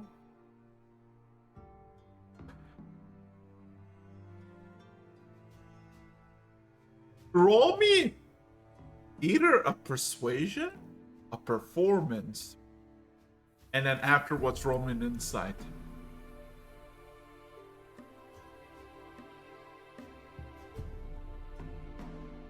What was that?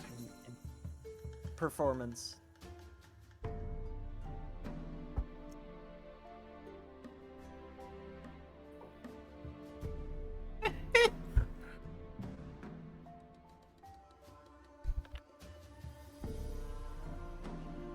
there is this look that you exchange for a few seconds. And either from the shock of everything that's just fired in less than a minute,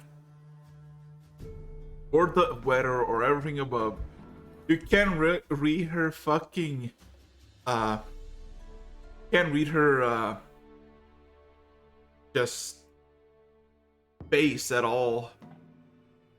But after a few seconds of pause, she just grabs you by the hand and just drags you somewhere. Hopefully towards a river. It takes several minutes, actually over 10 minutes,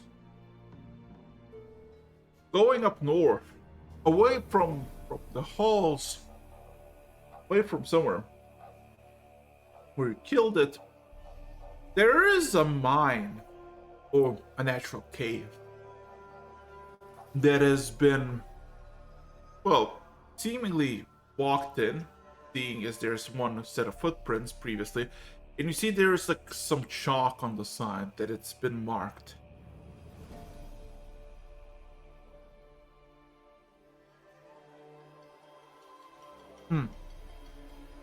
As we were walking, by the way, I'm going to put a Cure Wounds at 2nd level into myself, just in case. At the moment, the blood is just very sticky and icky, but it doesn't hurt you. Probably would advise you not to eat it, drink it. Oh no, for sure. Nevertheless, it takes about 2 minutes in the mines until eventually, or the caves, where you basically start to hear the sound of rushing water, and you basically find yourself in this, like, the dead end that has like this small river, like almost like somebody made this a while ago. Like, it almost looks like somebody. It looks like it was hewn out. Huh? Like the river was cut out. No, like more like shaped by a druid or something. It's like 6-7 feet wide. It basically seems to be going from one side of the cave to another. That basically is this underground stream. And basically there's this about 40, 50 feet of just the river that is constantly flowing.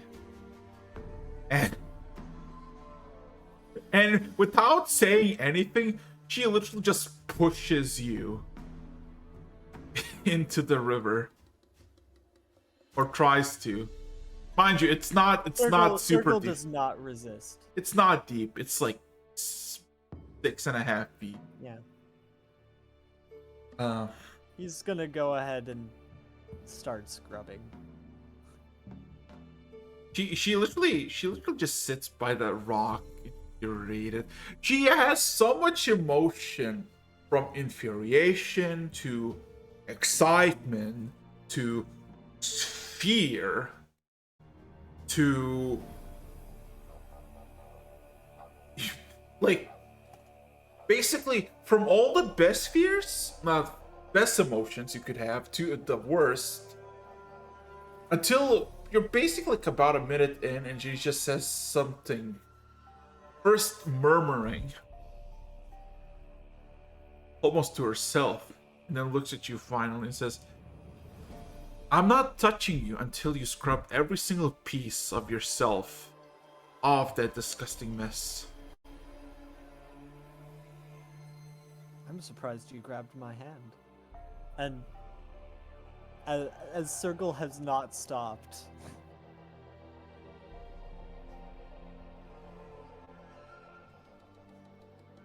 How long does this take to scrub off?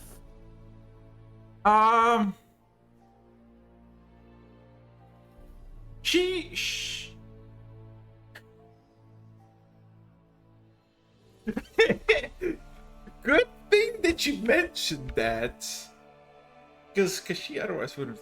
Okay, You take, like, metal parts will take a while, basically yourself, right? You take basically from river piece to river, like from piece to piece off the river onto the land. You take off the plane and basically undress in the water. Somewhere in that few minutes of time, the pieces of the plate are basically sticky with the blood, not really washed yet. It's kind of awkward to wash the arm that you're in. And you basically, once you told Tella about her hand, you kind of been looking at the blooded hand for a good minute. And then for a few seconds after that minute, she's just vanished.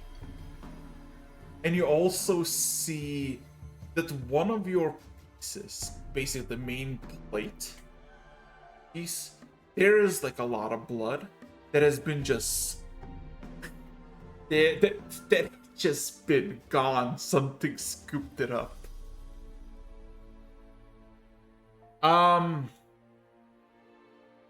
For a few seconds more, you looked a bit confused at this. And now you see where the blood went. How do I say this? Passive insight before we call on your side. She told you about she's not gonna touch you until the blood is off. Then you told her about her blood. And now she's quite covered, albeit without any clothing, before she jumps in. And we're gonna leave it at that. There you go. That's enough for you, Circle. You can do your own thing. Anyway. Giggity. Giggity, exactly. A lot of scrubbing. Anyway, so Cole, Theo, Leo, my boy. Cole, are you there? Theo, Hello. are you there? No way. And chat. Yeah. Oh, and Chadwick, I forgot. Okay, yeah. Nope. Oh, give me a second. I'm just gonna quickly do this. Again. Do quickly. Find the sound.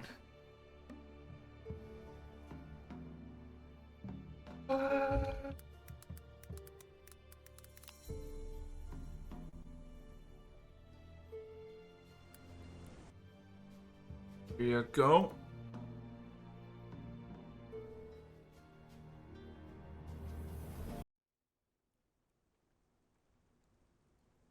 There you go. So, you all teleport to Chris or no.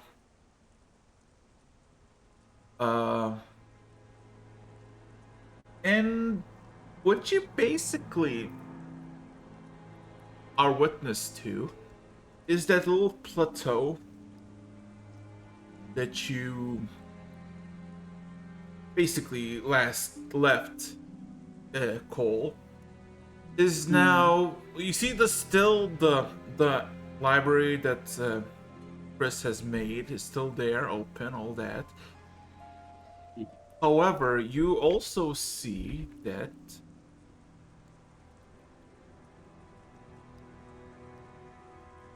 gone. What you basically see is there's a table of what seems to be dark chitinous material, with massive chitinous chairs, 8 in total, and 2 of them are occupied. One is, of course, Orno, the person you basically left, and of course, opposite of him is Chris.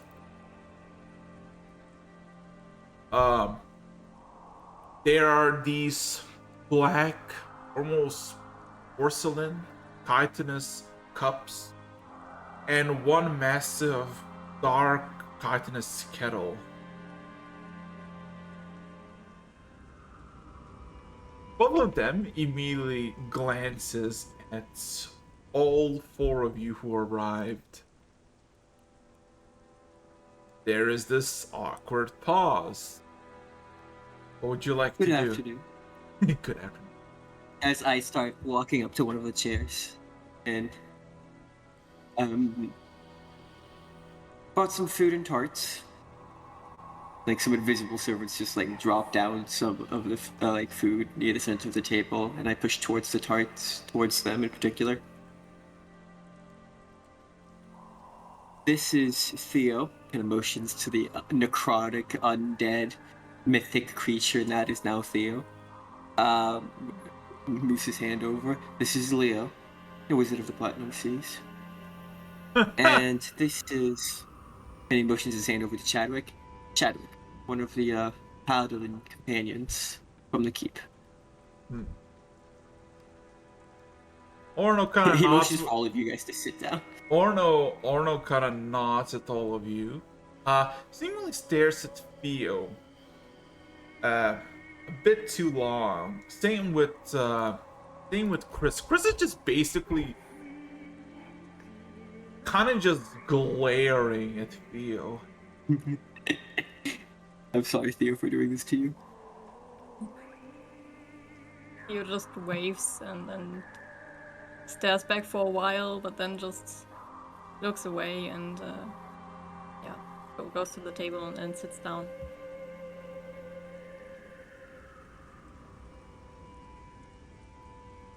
It as you all sit down, or you realize that the chairs are, well, they're too small for you to basically be at their level. But as soon as you think of it, the chairs basically shift. The chitin bends, breaks, and expands, and basically, as you sit, you kind of just become a bit taller. The seat becomes taller, and you kind of become almost like at height with Orno and Chris, respectively.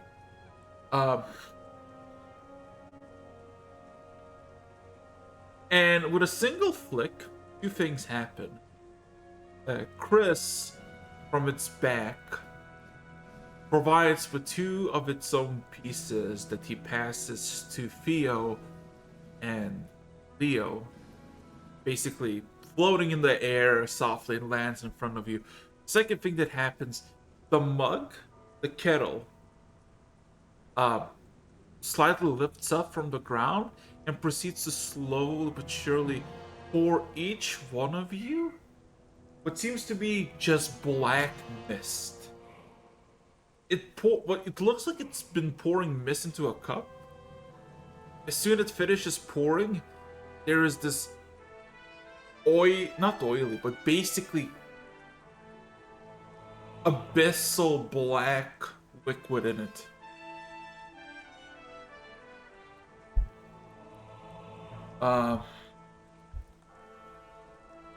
What are you gonna do? Of course, you Cole provide what's on the table as well. There's plenty of space. Wait, did everyone get this too, or just Theo and Leo? Yeah, cause you know what this Okay. is. You know what this is. This is not for. Oh, right. Yeah. Yeah, I get it now. Yeah. Chadwick just kind of looks at the things and says, yeah, you should probably eat it if you want to understand, Chris over there.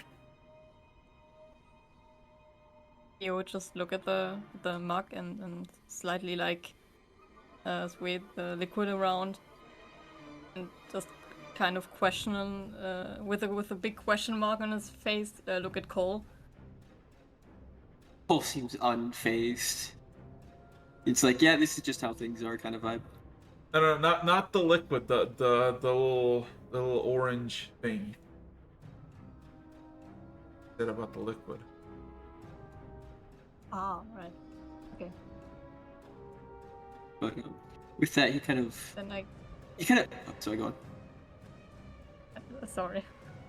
No, if you're gonna you would drink it just quick. Take a bite, I think. Well, You can't really take a bite of it I mean, you try to take a bite of it. And for a second, for the briefest of second, you swear you felt small things, legs, as the whole piece just slid down your throat. And for a second, you feel immense warmth. And all of a sudden, you feel normal, the usual.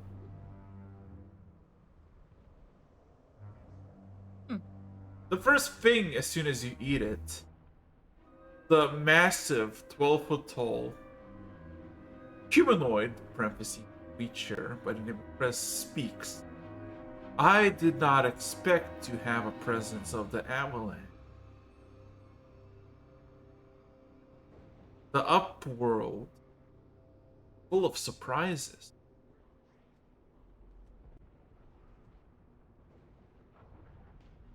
When you mentioned You're bringing just- interesting conversation, sorry, yeah, he's talking. When you mentioned bringing interesting conversation, I made sure to pick from a variety.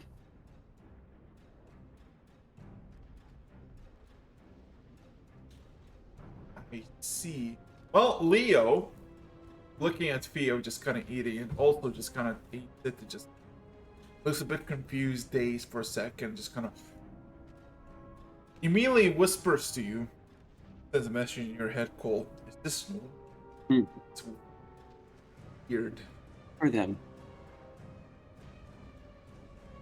As Chris continues, I see.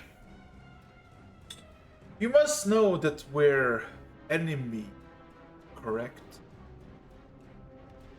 For the packs of all, we should slaughtering each other. Instant. Cole kind of just calmly states, not at tea time. I suggest not at all, as times have changed, and all things have died as my brother Blade stares at the porno. The world has changed on the surface. A lot has transpired. Albeit, when it was on the surface, that kind of points at Theo, was still human. Was still a man, not dragon. Yes, this is new to me too. We haven't quite got an explanation yet.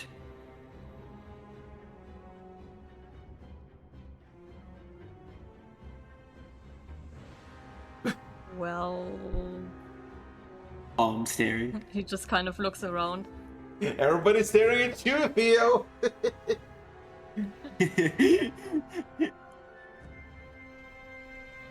He just looks around the group.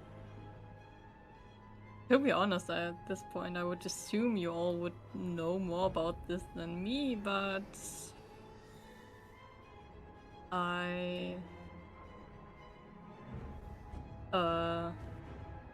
he just kind of stares at the ground. I had a meeting yesterday. It was very, very insightful. Then he just shuts his mouth, stares at the table.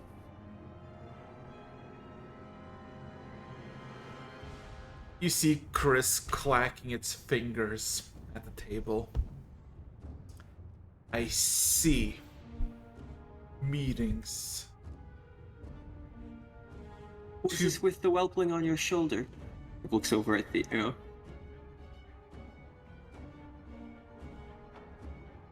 Oh, I assume I don't need him anymore. I think I'll miss him. He squints. Right. I believe that's one of the dragon descendants that was quite detached from further involvement in the mortal plane. Huh. Kind of looks over at the other two, just to get their take on it all.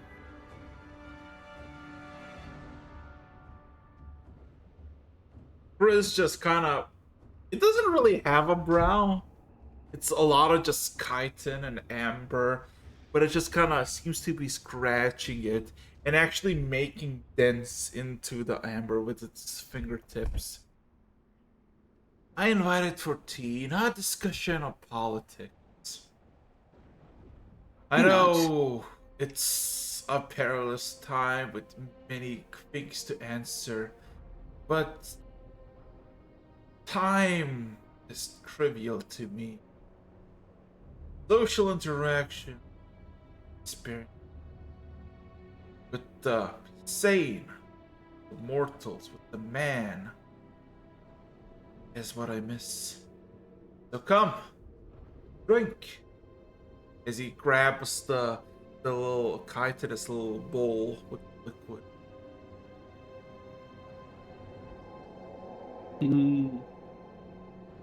He does drink. Does any of them take any of the tarts though? That's the. Well, I mean, nobody did take it because it's been less than a minute, so everyone. How dare they? How dare they? Judgment. Don't worry about it. Meteors from on them all. This is unacceptable. So, No. is everybody gonna drink tea? Yeah. I mean, there'll be a slight side eye medical check as he looks at the tea before drinking it. Roll me medical check. Immediate poisoning. Also, Araxis, how much time has passed? Right now? Not a lot, but don't worry, we're gonna end session all with good. your results. Damn. Okay. Yeah, you're gonna have a combination at the end. Don't worry about it. Damn. Yeah, don't worry. This is your medical check? Yeah. I'm not gonna cast magic in front of them. That'd be rude. For all, there's not a lot of lighting. There's like volcanic magma below the plateau that provides some light. There's not much light. But looking at it, literally looks like you're gonna drink just dark paint. The cup isn't warm, nor do you feel any steam. Whatever this liquid is, it feels cold. It doesn't give any aroma or anything. This is an exchange of food culture, so might as well sip. Sip. Sip. Theo, what about you? You gonna drink? Oh yeah, as soon as he sees that Ko is drinking it as well, he would take a sip. Both of you roll me Constitution saving throw and 4d100s. Yeah. Hey, I have Theo. What's your charisma modifier again? My what modifier? Constitution? No. What's your charisma modifier? I need to know this number because that number impacts my roll. Wait, hold on. The modifier is the number below that or the above that? It's the numerically smaller number. Okay, it's an 8. Thank you. Mm-hmm. Constitution saving throw, right? Yes. Yeah. And this I will. This one actually, yeah, I know what to do. 4d100. Minor, Yeah, 4d100. Okay. Yes, you don't talk about that.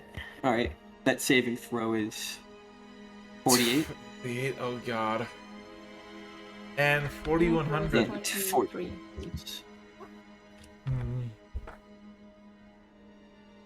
Oh god. These are high rolls. Theo? Hmm? What's the most scary thing you can think of at the split of a second? As my character? Yes. Mm.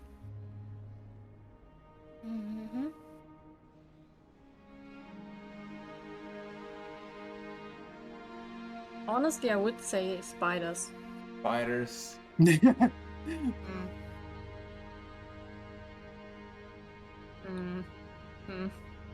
Cole, Yes. which thing do you admire more? Wisdom, strength, or beauty? Gotta choose one.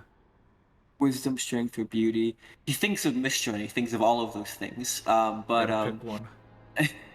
But if he had to pick one, he'd probably pick wisdom. Wisdom. If he had to admire one trait about Mistra more than any other. Roll me a d4. Oh. Okay. 4. You all drink the liquid, and all of a sudden, it defies explanation as you pour it into your mouth. It just touches your tongue, and everything else feels like rapid stream of mist down your throat into your stomach. Both of you immediately almost wrench with the sudden sensation of extremely sweet and suddenly acidic. It's nothing you ever tasted by a long shot. The consistency, the texture is all wrong. Theo, you feel spiders in the hundreds of limbs crawling in your mind. And then for a second you feel like something imprinted into your skull. This vibrant sensation that just kind of makes you slightly jittery. Cole, however, as you drink it, for a briefest of seconds, you almost get a reverse reaction as all of a sudden everything becomes pleasant. And almost as if your first emotion you think of is wisdom. And for a second you feel like hundreds, thousands of minds wash over with infinite insight, debates, and whatnot.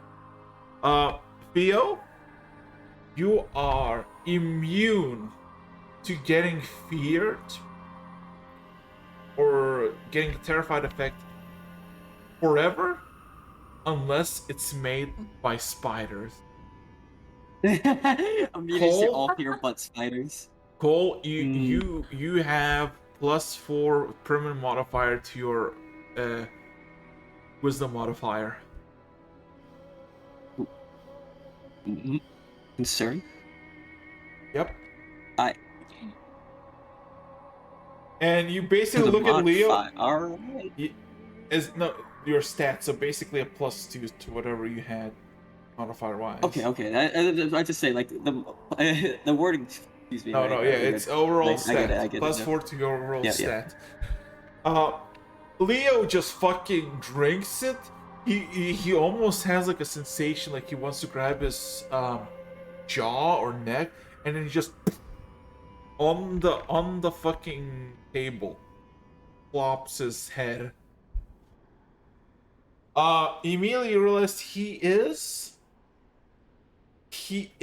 alive, he is breathing, he is kind of jittering, and when you look at him, his eyes are filled with darkness. It's like the abyss.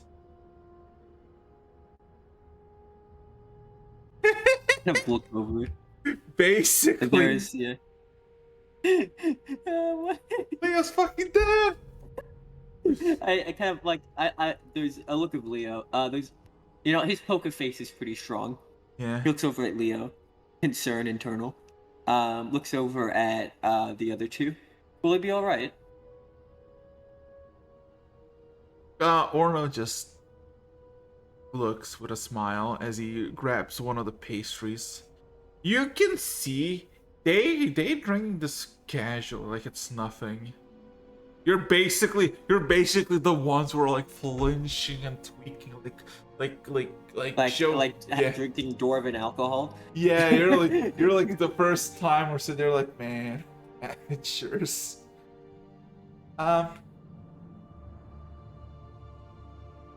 He took the tart though. Yay! Yeah, he took the heart. So, he kind of looks over to Orno. How are human lungs and vocabulary working for you? Sure, it's a bit of a mix-up. It's fine. Awkward, but it's fine. Getting used to this body. Picked it up rather quickly. I'm impressed. It's pale in comparison to me at my prime, however. Kind of stares at you. I believe I will pass your abilities by the weeks. Do you still have weeks? Kind of. Yes. Years, months, weeks, days, hours, minutes, seconds. See. We did not calculate a time, for time was of no consequence to us, but it was for mortal subjects. Quite a short lifespan. I suspect it'd be hard to ignore. Oh, depends. The dragons live longer, but we lived longer still, I suppose. But seeing as kind of stares at Theo for a bit. Certain revelations reveal that the dragons themselves are not exactly dead. He just nods with a smile.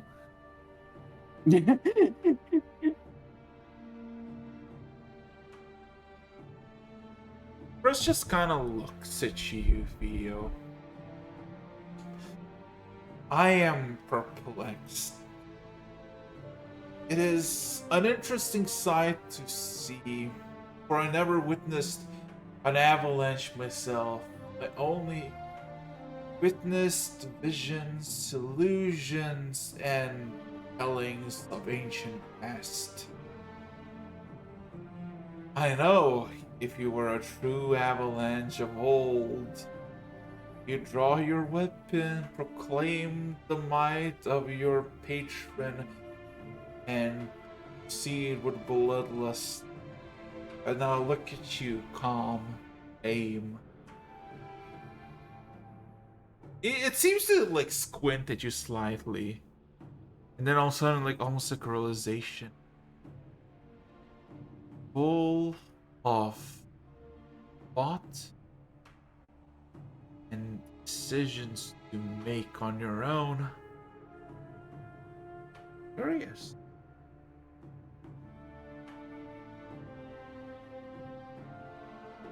It takes another sip of its tea. So, it kind of looks over to Chris now. Did you find a favorite book?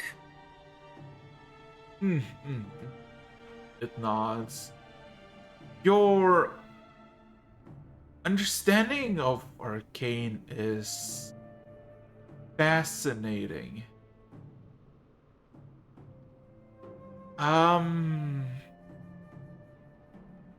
You did master higher levels of magic than that, correct? This is amateur levels. Someone who slightly dabbles for a decade or two before moving on something more. They're more proficient. Yes. Question, that library, it housed a bunch of general topics. Oh Does no! have these It housed basically everything the Platinum, like all public stuff about the Platinum Seed, which of course includes the high end of most of the things that are not classified. It just calls your arcane knowledge amateurish, or the books they contain. He kind of he shakes his head. Mortal minds of humans weren't originally built for such complex work. It's a lot tall over mountain to climb for most, and short lifespans make constant erasure of knowledge a consistent problem. Unfortunately, you were looking at more of the peak understanding. How much does your kind live? Kind of looks, his eyes kind of glaze over for a second as he collects the information in his head. Well, humans, the most widespread race, I'd wager. 80 years if they're lucky. Kept in good health and so on. Dwarfs. There is almost a shock in both of their eyes. And it's weird from Chris because it has like buggy pupils that are wide and become brighter. 80 years. He nods. The mankind that I knew has diminished significantly. Sure, petty servants may live 2, 4, maybe 7 centuries. The chosen few, maybe 3, 4 millennia. 80 years. Huh. Nodding along. That's his theme. Feels insecure. he's nodding along with their he seems really engaged with the conversation. As he nods along, yes, dwarfs, shorter, stoutier folk. And like, by the way, as he's talking, like there's flashes of like minor illusions of like the images and so on like that. It's very just casual and interruptive. Dwarfs, stoutier folk, live anywhere from 200 to 400 years. And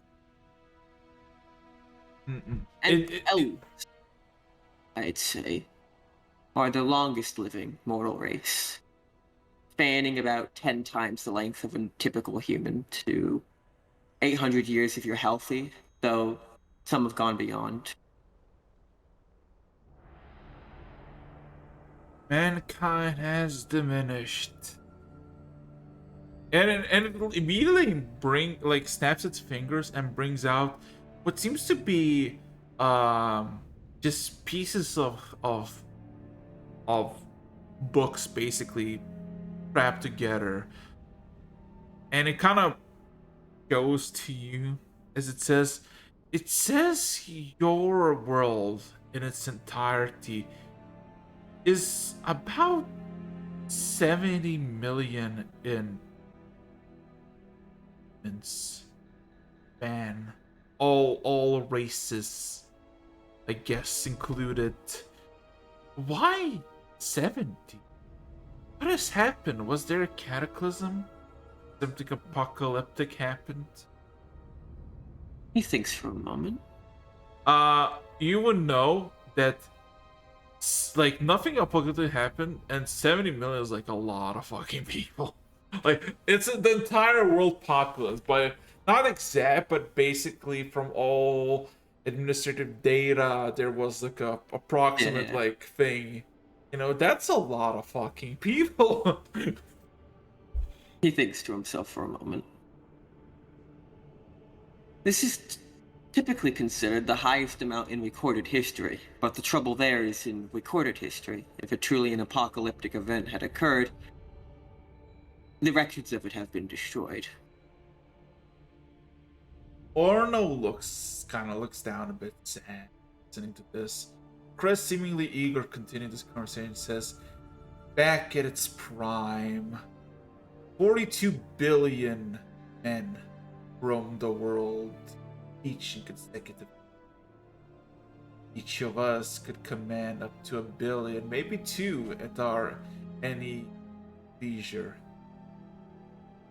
Suppose with longer lifespans, human reproduction rate would be alerting.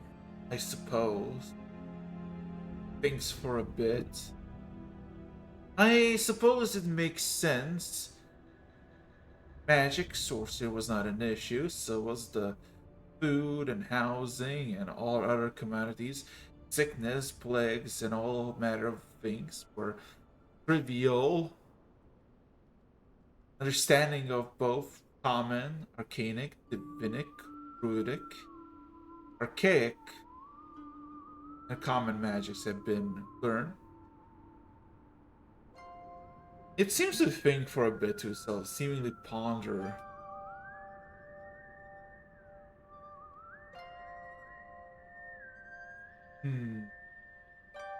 Have you ever traveled to space?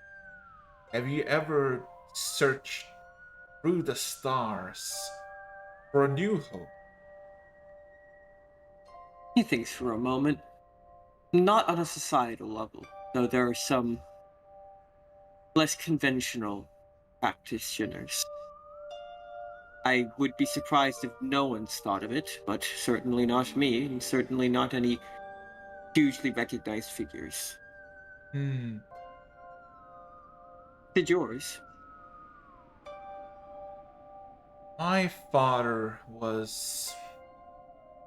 There's all of a sudden a glance between Orno and Chris. A few seconds pass as Orno just gives a nod and just kind of continues looking at his cup. And Chris looks back at you and continues. My father was obsessed for finding a worlds that were not tainted by Tiamat's corruption. He found billion, trillion pieces of stone as useful and as significant as grains of sand in a desert. He found thousands full of life and potential, but already tainted by Tia. And he kept looking and looking. And kind of looks down at his cup. And I believe that's how he got mad. Kept looking for something that there was not there.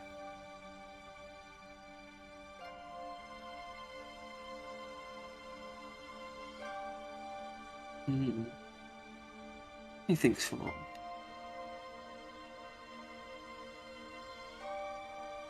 He's nodding along. And though, he's listening to kind of the whole gravity of the conversation. So I'm curious.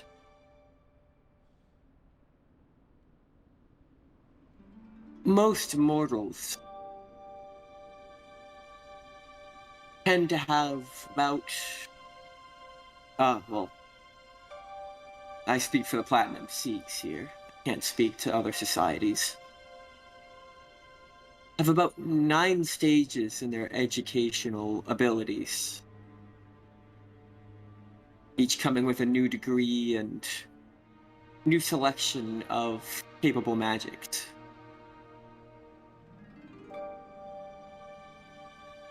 If even our 9th stage of ability is considered amateurish by your level, what is next? I'm somewhat of a scholar myself in the arcane.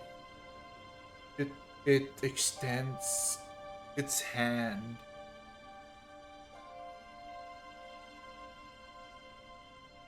And then you feel a cold presence. No. As you are forceful to turn around, and all of a sudden you see 12 copies of yourself standing. Confused as you are, that is but a fragment of my power, Magi. And then you are forced to look back at Chris. In an instant, was 1. Now there's 13. All atom by atom. Perfect. Same. Memories intact. Souls duplicated and not diminished. Same memories, emotions.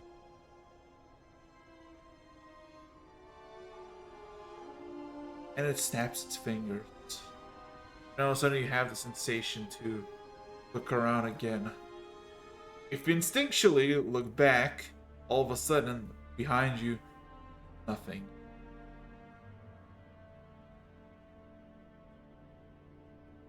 Gives a glance back. Not a full head turn, but a glance back and seeing that. There have been theories. Mainly theories that were not practical, that were a fun afternoon, or maybe hundreds of thousands of afternoons of conversation, of power escape. As the universe was young, the smallest of things in it were grandest in our current of state.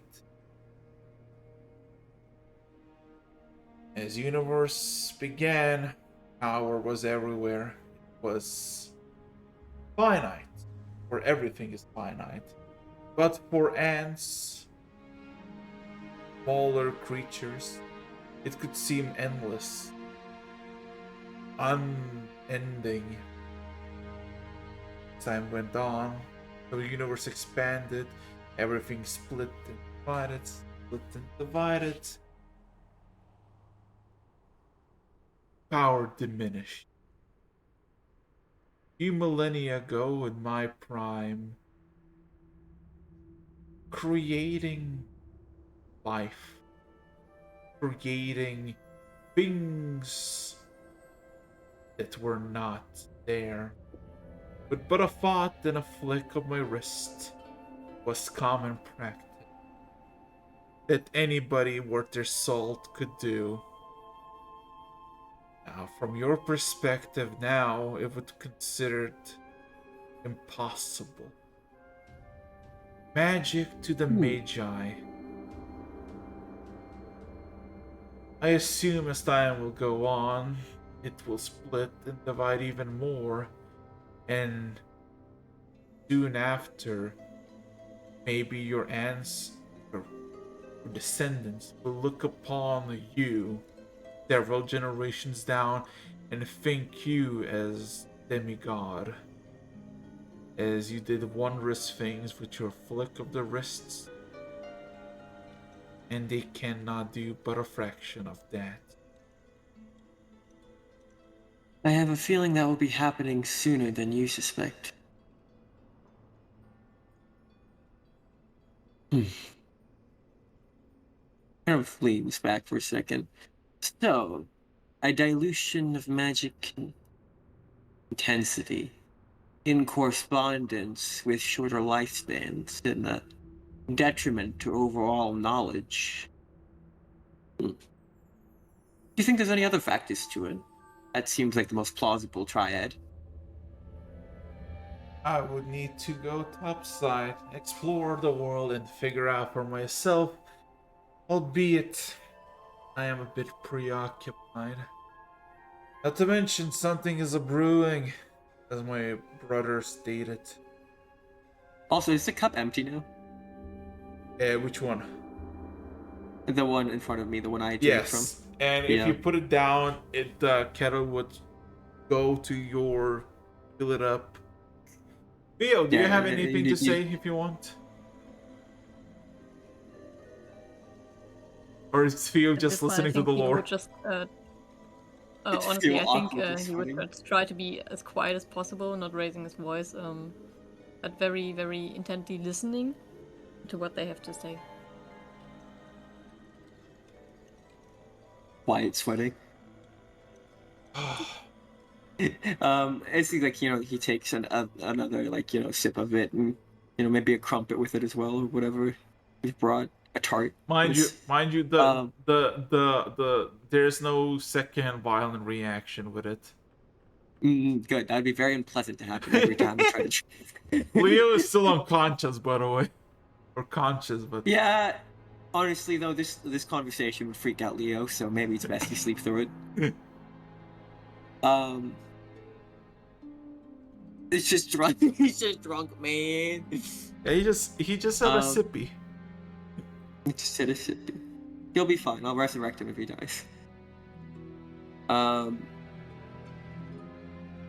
With that said, he takes a sip, a bite of the tart, slightly swallows before. Is there anything you wanted to know in particular? From you, no. From your society, no. I wish to look upon the stars. I want to see what has changed, what has transpired. I wish to see my home again, to see what has changed. That is impossible for me. No. I have an odd question. Kind of puts the tea down. Have you encountered something that seems of the stars, but is not? Corrupted?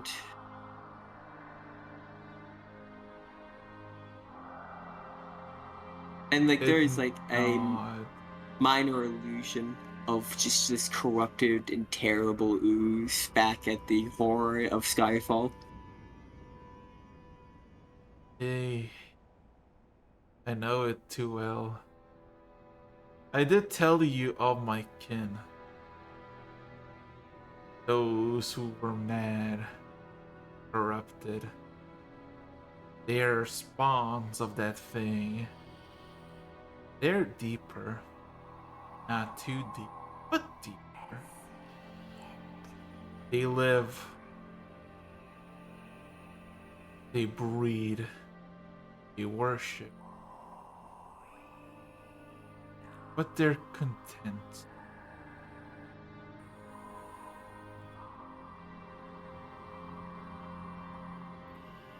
His his eyebrows furrow a bit.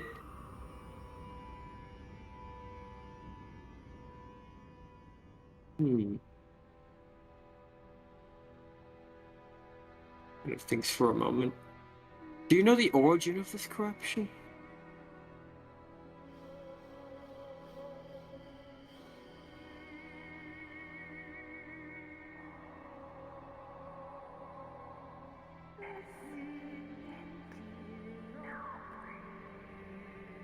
The cult of Denitus. My father looked upon the stars in hopes to look for a new world untainted by Tiamat, for us to hold dominion. Millions, billions, scholars, archaeologists, time answers, were at his beck and call to assist.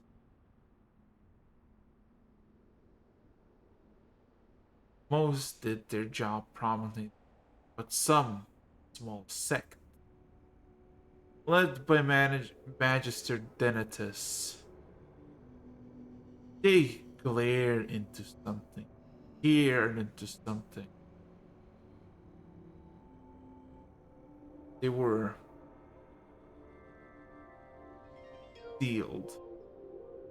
They were not destroyed, they were sealed. They kind of blink slowly at you. Oh no. They've been sealed and made immortal. Their flesh constantly regenerating, so that paints of the sky would always eat, and never go hungry and search for more.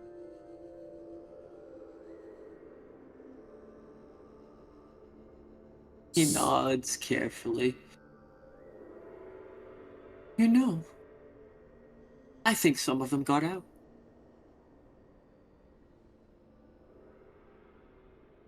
It shakes its. If they would have gotten out, the world would have been doomed. You would have not spoken. I think the world is doomed.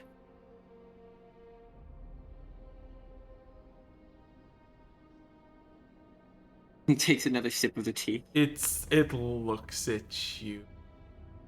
It almost like arches forward towards the table. It puts its fingers, its claws, almost animalistically towards the table. It kind of encroaches onto you. It's staring. you feel slightly lightheaded as it. As is like his focus. Yeah. Yeah, you know, he tries to keep his composure, but it's, you know, deep breath. With that,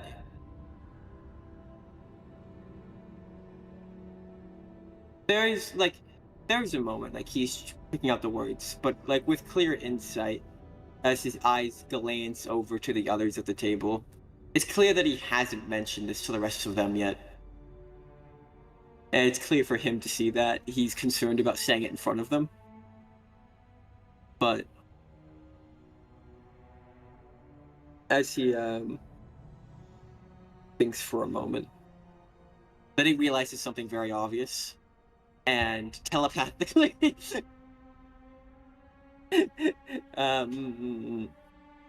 his voice becomes telepathic to one person. That being, well, not one person. He says this to Orno and Chris.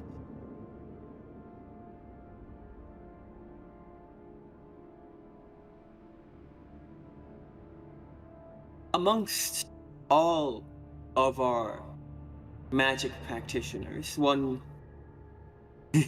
I'm sorry, Theo. Some things are best kept above table for the moment. He doesn't trust you that much. Oh no! I get it. I was about to do a Lord drop. No, with that said, he doesn't trust you that much, as mental images flash to his system. We have one undead wizard who stands above them all, by the name Havel, with a particular domain around time magic. However, recently by your standards of time at least, someone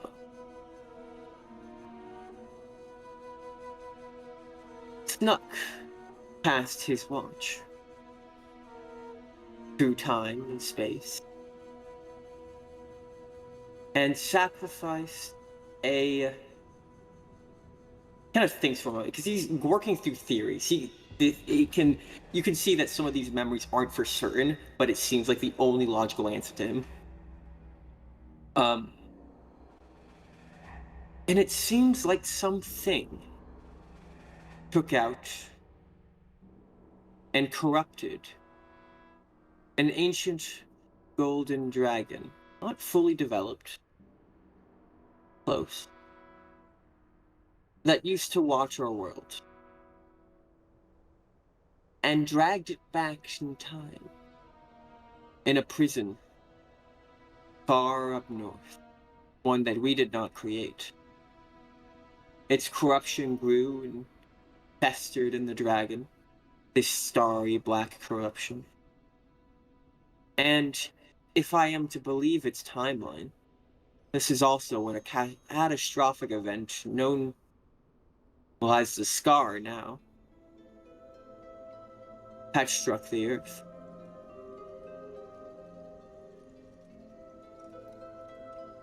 Countless dead by our standards. However, while we searched unsuccessfully for the casters, we thought that the damage of the armies of the land was the purpose of the casting. More recently, I have come to the conclusion that nearly that was the prep for the true purpose of the spell. And he showed mental images of his visions of the future. Clips of ascending, corrupted armies flowing like water out from the sky.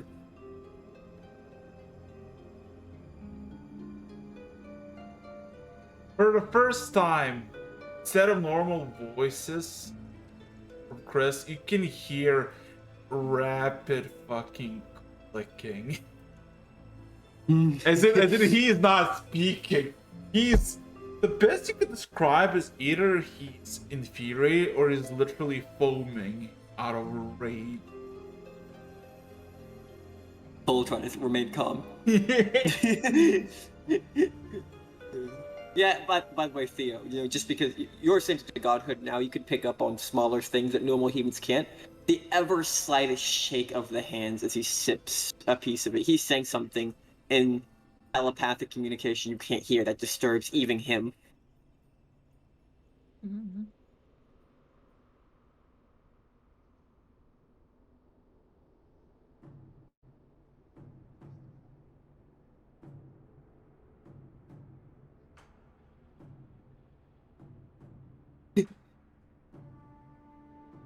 It's cool.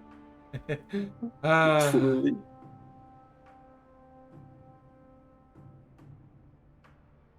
It looks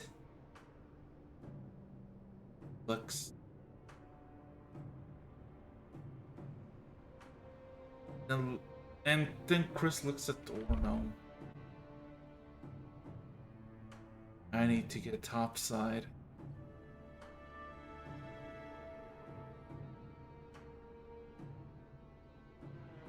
There's just quiet from Orno for a few seconds.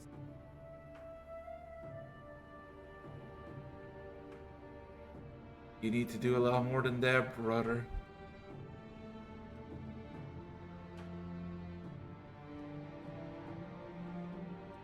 There's now just quiet and awkwardness.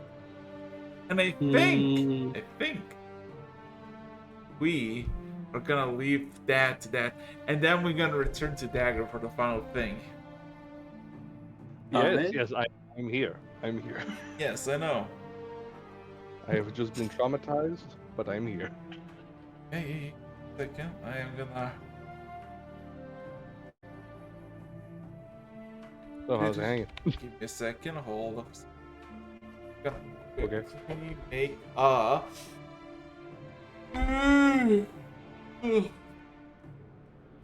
God fucking damn it. Gonna make a. Oh god. Oh.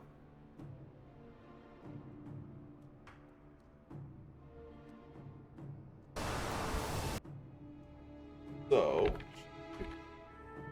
Pick.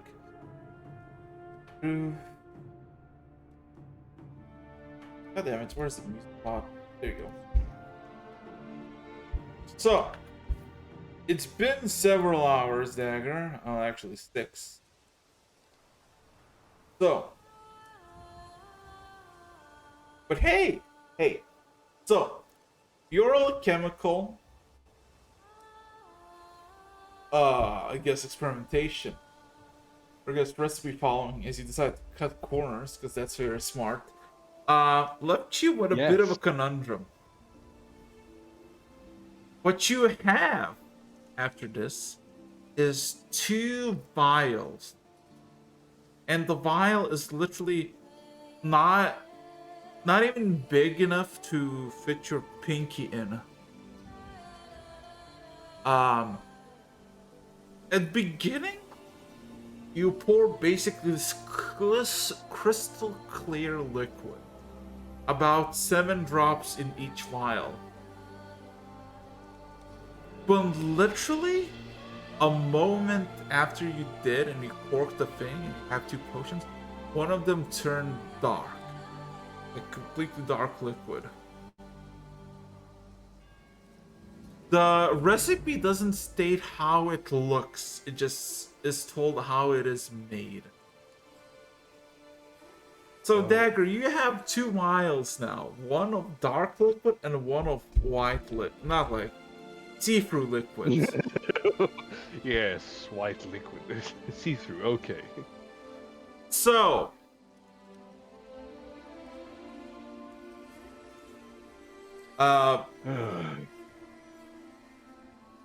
This is going to be horrible. Well,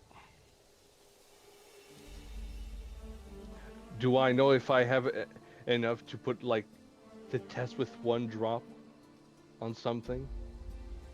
Or do I only know that I have to choose one? it's up to you. Got 2 vials of questionable material now. Because somebody was like, you know, I'm greedy enough. Yep. So what are you gonna do? You got the one of like completely black Drink both. liquid, and one that is see-through.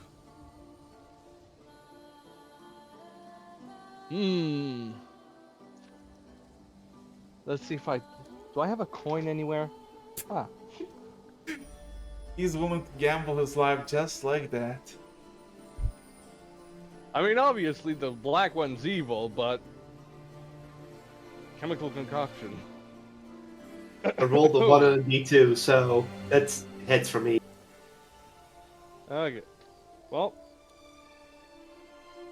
heads, I drink the white liquid.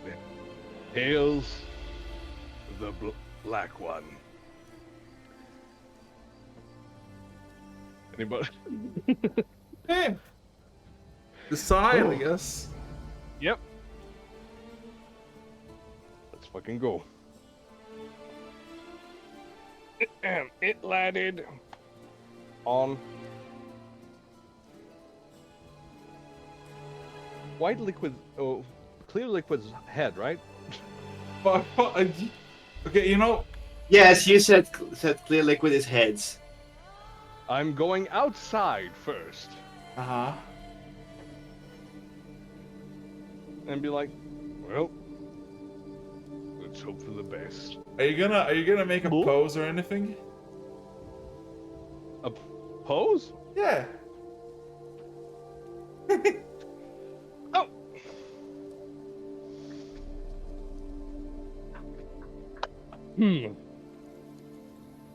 As you drink. Yep. You know what? You know what? Might as well go out in style. Weapons out, and I'm clenching as I drink. Okay. If anything, I'm ready to be turned into stone. Roll 4D D20. 4D D20? No, 40 D20s. There's no con save to this. They're just consequences. Yes, 40 D20. 40 D20. There you go. Enjoy. Potentially Dagger's final role in the game. Potentially. To put it simply, yes, you drank the wrong thing. Okay. However, well, I'm not dead, that's for sure. However, please roll. Let's see. Oh, I rolled in greatest quotes. Never mind. Yeah, wrong place. Okay. Well. 40, right? Yes. Still not dead though. That's worth it. 420. Oh I man. am definitely knocked unconscious, but not dead. It's not You don't know that. You drink it all, and I don't know what pose do you strike? Because you feel warm inside you, and you're just kind of like almost like you feel like the sun, even though the sky outside is fucking raining ash and red crimson lightning, and it's miserable. It feels warm. Well, it feels nice. Mouth a bit open as I'm holding my weapon straight. Basically, a guardian's pose. I see. I'm gonna be turned to stone. I fucking knew it. All of a sudden, you feel unable to move your arms, almost like they're nicely positioned. You try to move and flinch your fingers, but they no longer respond. All of a sudden, you feel your heart just sections of it starts only to beat. Your lungs no longer produce air, and you basically see your entire being get layered and layered. Muscle and blood replaced by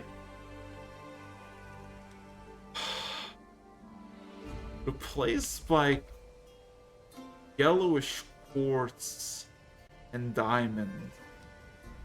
Damn, I am really fucked. As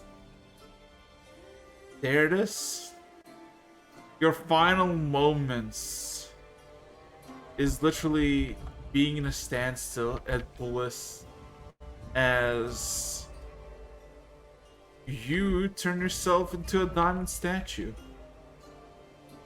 Diamond statue. Well, definitely the other vial would have been in my hands still, but eh. And then you hear cracks. Well, fuck.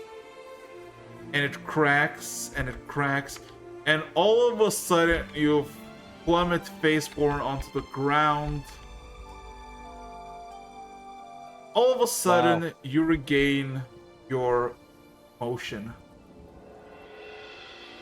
You can move, albeit you're extremely fucking heavy.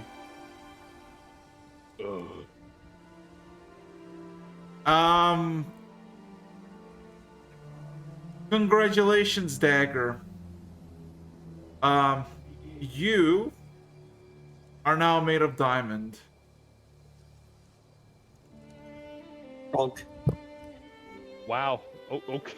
You're basically now extremely heavy. Several. You literally, champions. That's a right to be found. Literally, that's Dagger. Literally. Oh my fucking god, that's so fucking Perfect image, right? Yeah, it is.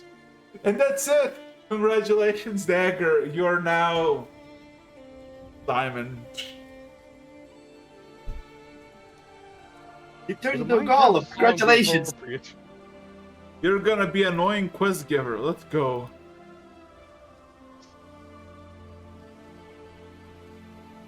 Man. And I still have the vial of the other stuff. Great. The fuck am I gonna do with that now? Yeah. You possibly have terrible consequences. I'm not giving it to anybody else. Fuck you. Drink it too. Hey, drink it, bruh. Well, maybe. But Drink that's them if, You're both. gonna insult if I me. can It's talk. what I said. How dare you? well, No, with that being said and done, I think we can call it, I guess. Unless... Nothing for me. on my Chadwick better side? not approach me with Oh his god. fucking Listen. You and I, Britt, we can have a very long Gnoll slaying session. I think we will have to do that. Okay. Because there's a lot more than just Gnolls to be had. So I hope you're ready. All right. I think I pissed off Chris and Yeah, it's a lot of nice little conversation where people like, you know, let's have some fun, and then everybody gets mad very fucking quickly. Well, it's hard to have a good time at the end of the world, eh? End of the world, hey boys. As we know it. Hey, okay, so let's see, Excellent. whom's do I wanna raid? Because I think I'm gonna call it here. Good place to call it. Uh-huh. Yeah, I gotta agree. Oh. I'll be It's a good honest. place to call it. I'll be honest. I thought I died. Everybody. We did- yeah, you me too. you survived. You survived by 2 points. Shut up. Damn. Yeah, 2 points. Whoa. 2 points. So give me a second. I'm gonna quickly. 420 blazes. Yeah, What do you mean? It's 2 points more or 2 points less? less. Okay. So if I went over a thing, I would have just died straight up. Perhaps. I don't know. If you had rolled 422, you would have died. Let's But say because that. you did, haha, funny number. That's probably why you survived, Dagger, because you got 420. Like, 420. Are my eyes red? Anyway, no. Sadly, no. Would have been fun to have ruby eyes, but yeah, but Dagger, you're stoned right now. no, I am you're swimming in diamonds. You're so fucking stoned, my boy. Anyway, He's so fucking blinged out, man. yeah. I am gemmed out. Anyway, anything you want to say before I'm shutting the stream now? When no survivors, go now. Go. Smite, No. smite. Smite, Smite, smite, smite, smite, smite, smite, smite, smite, smite, Does that mean smite, I have smite, diamond smite smite, now? You went to the dragon. smite, smite, smite, smite, smite, smite, smite, smite, smite, smite, smite, smite, smite, smite, Smite,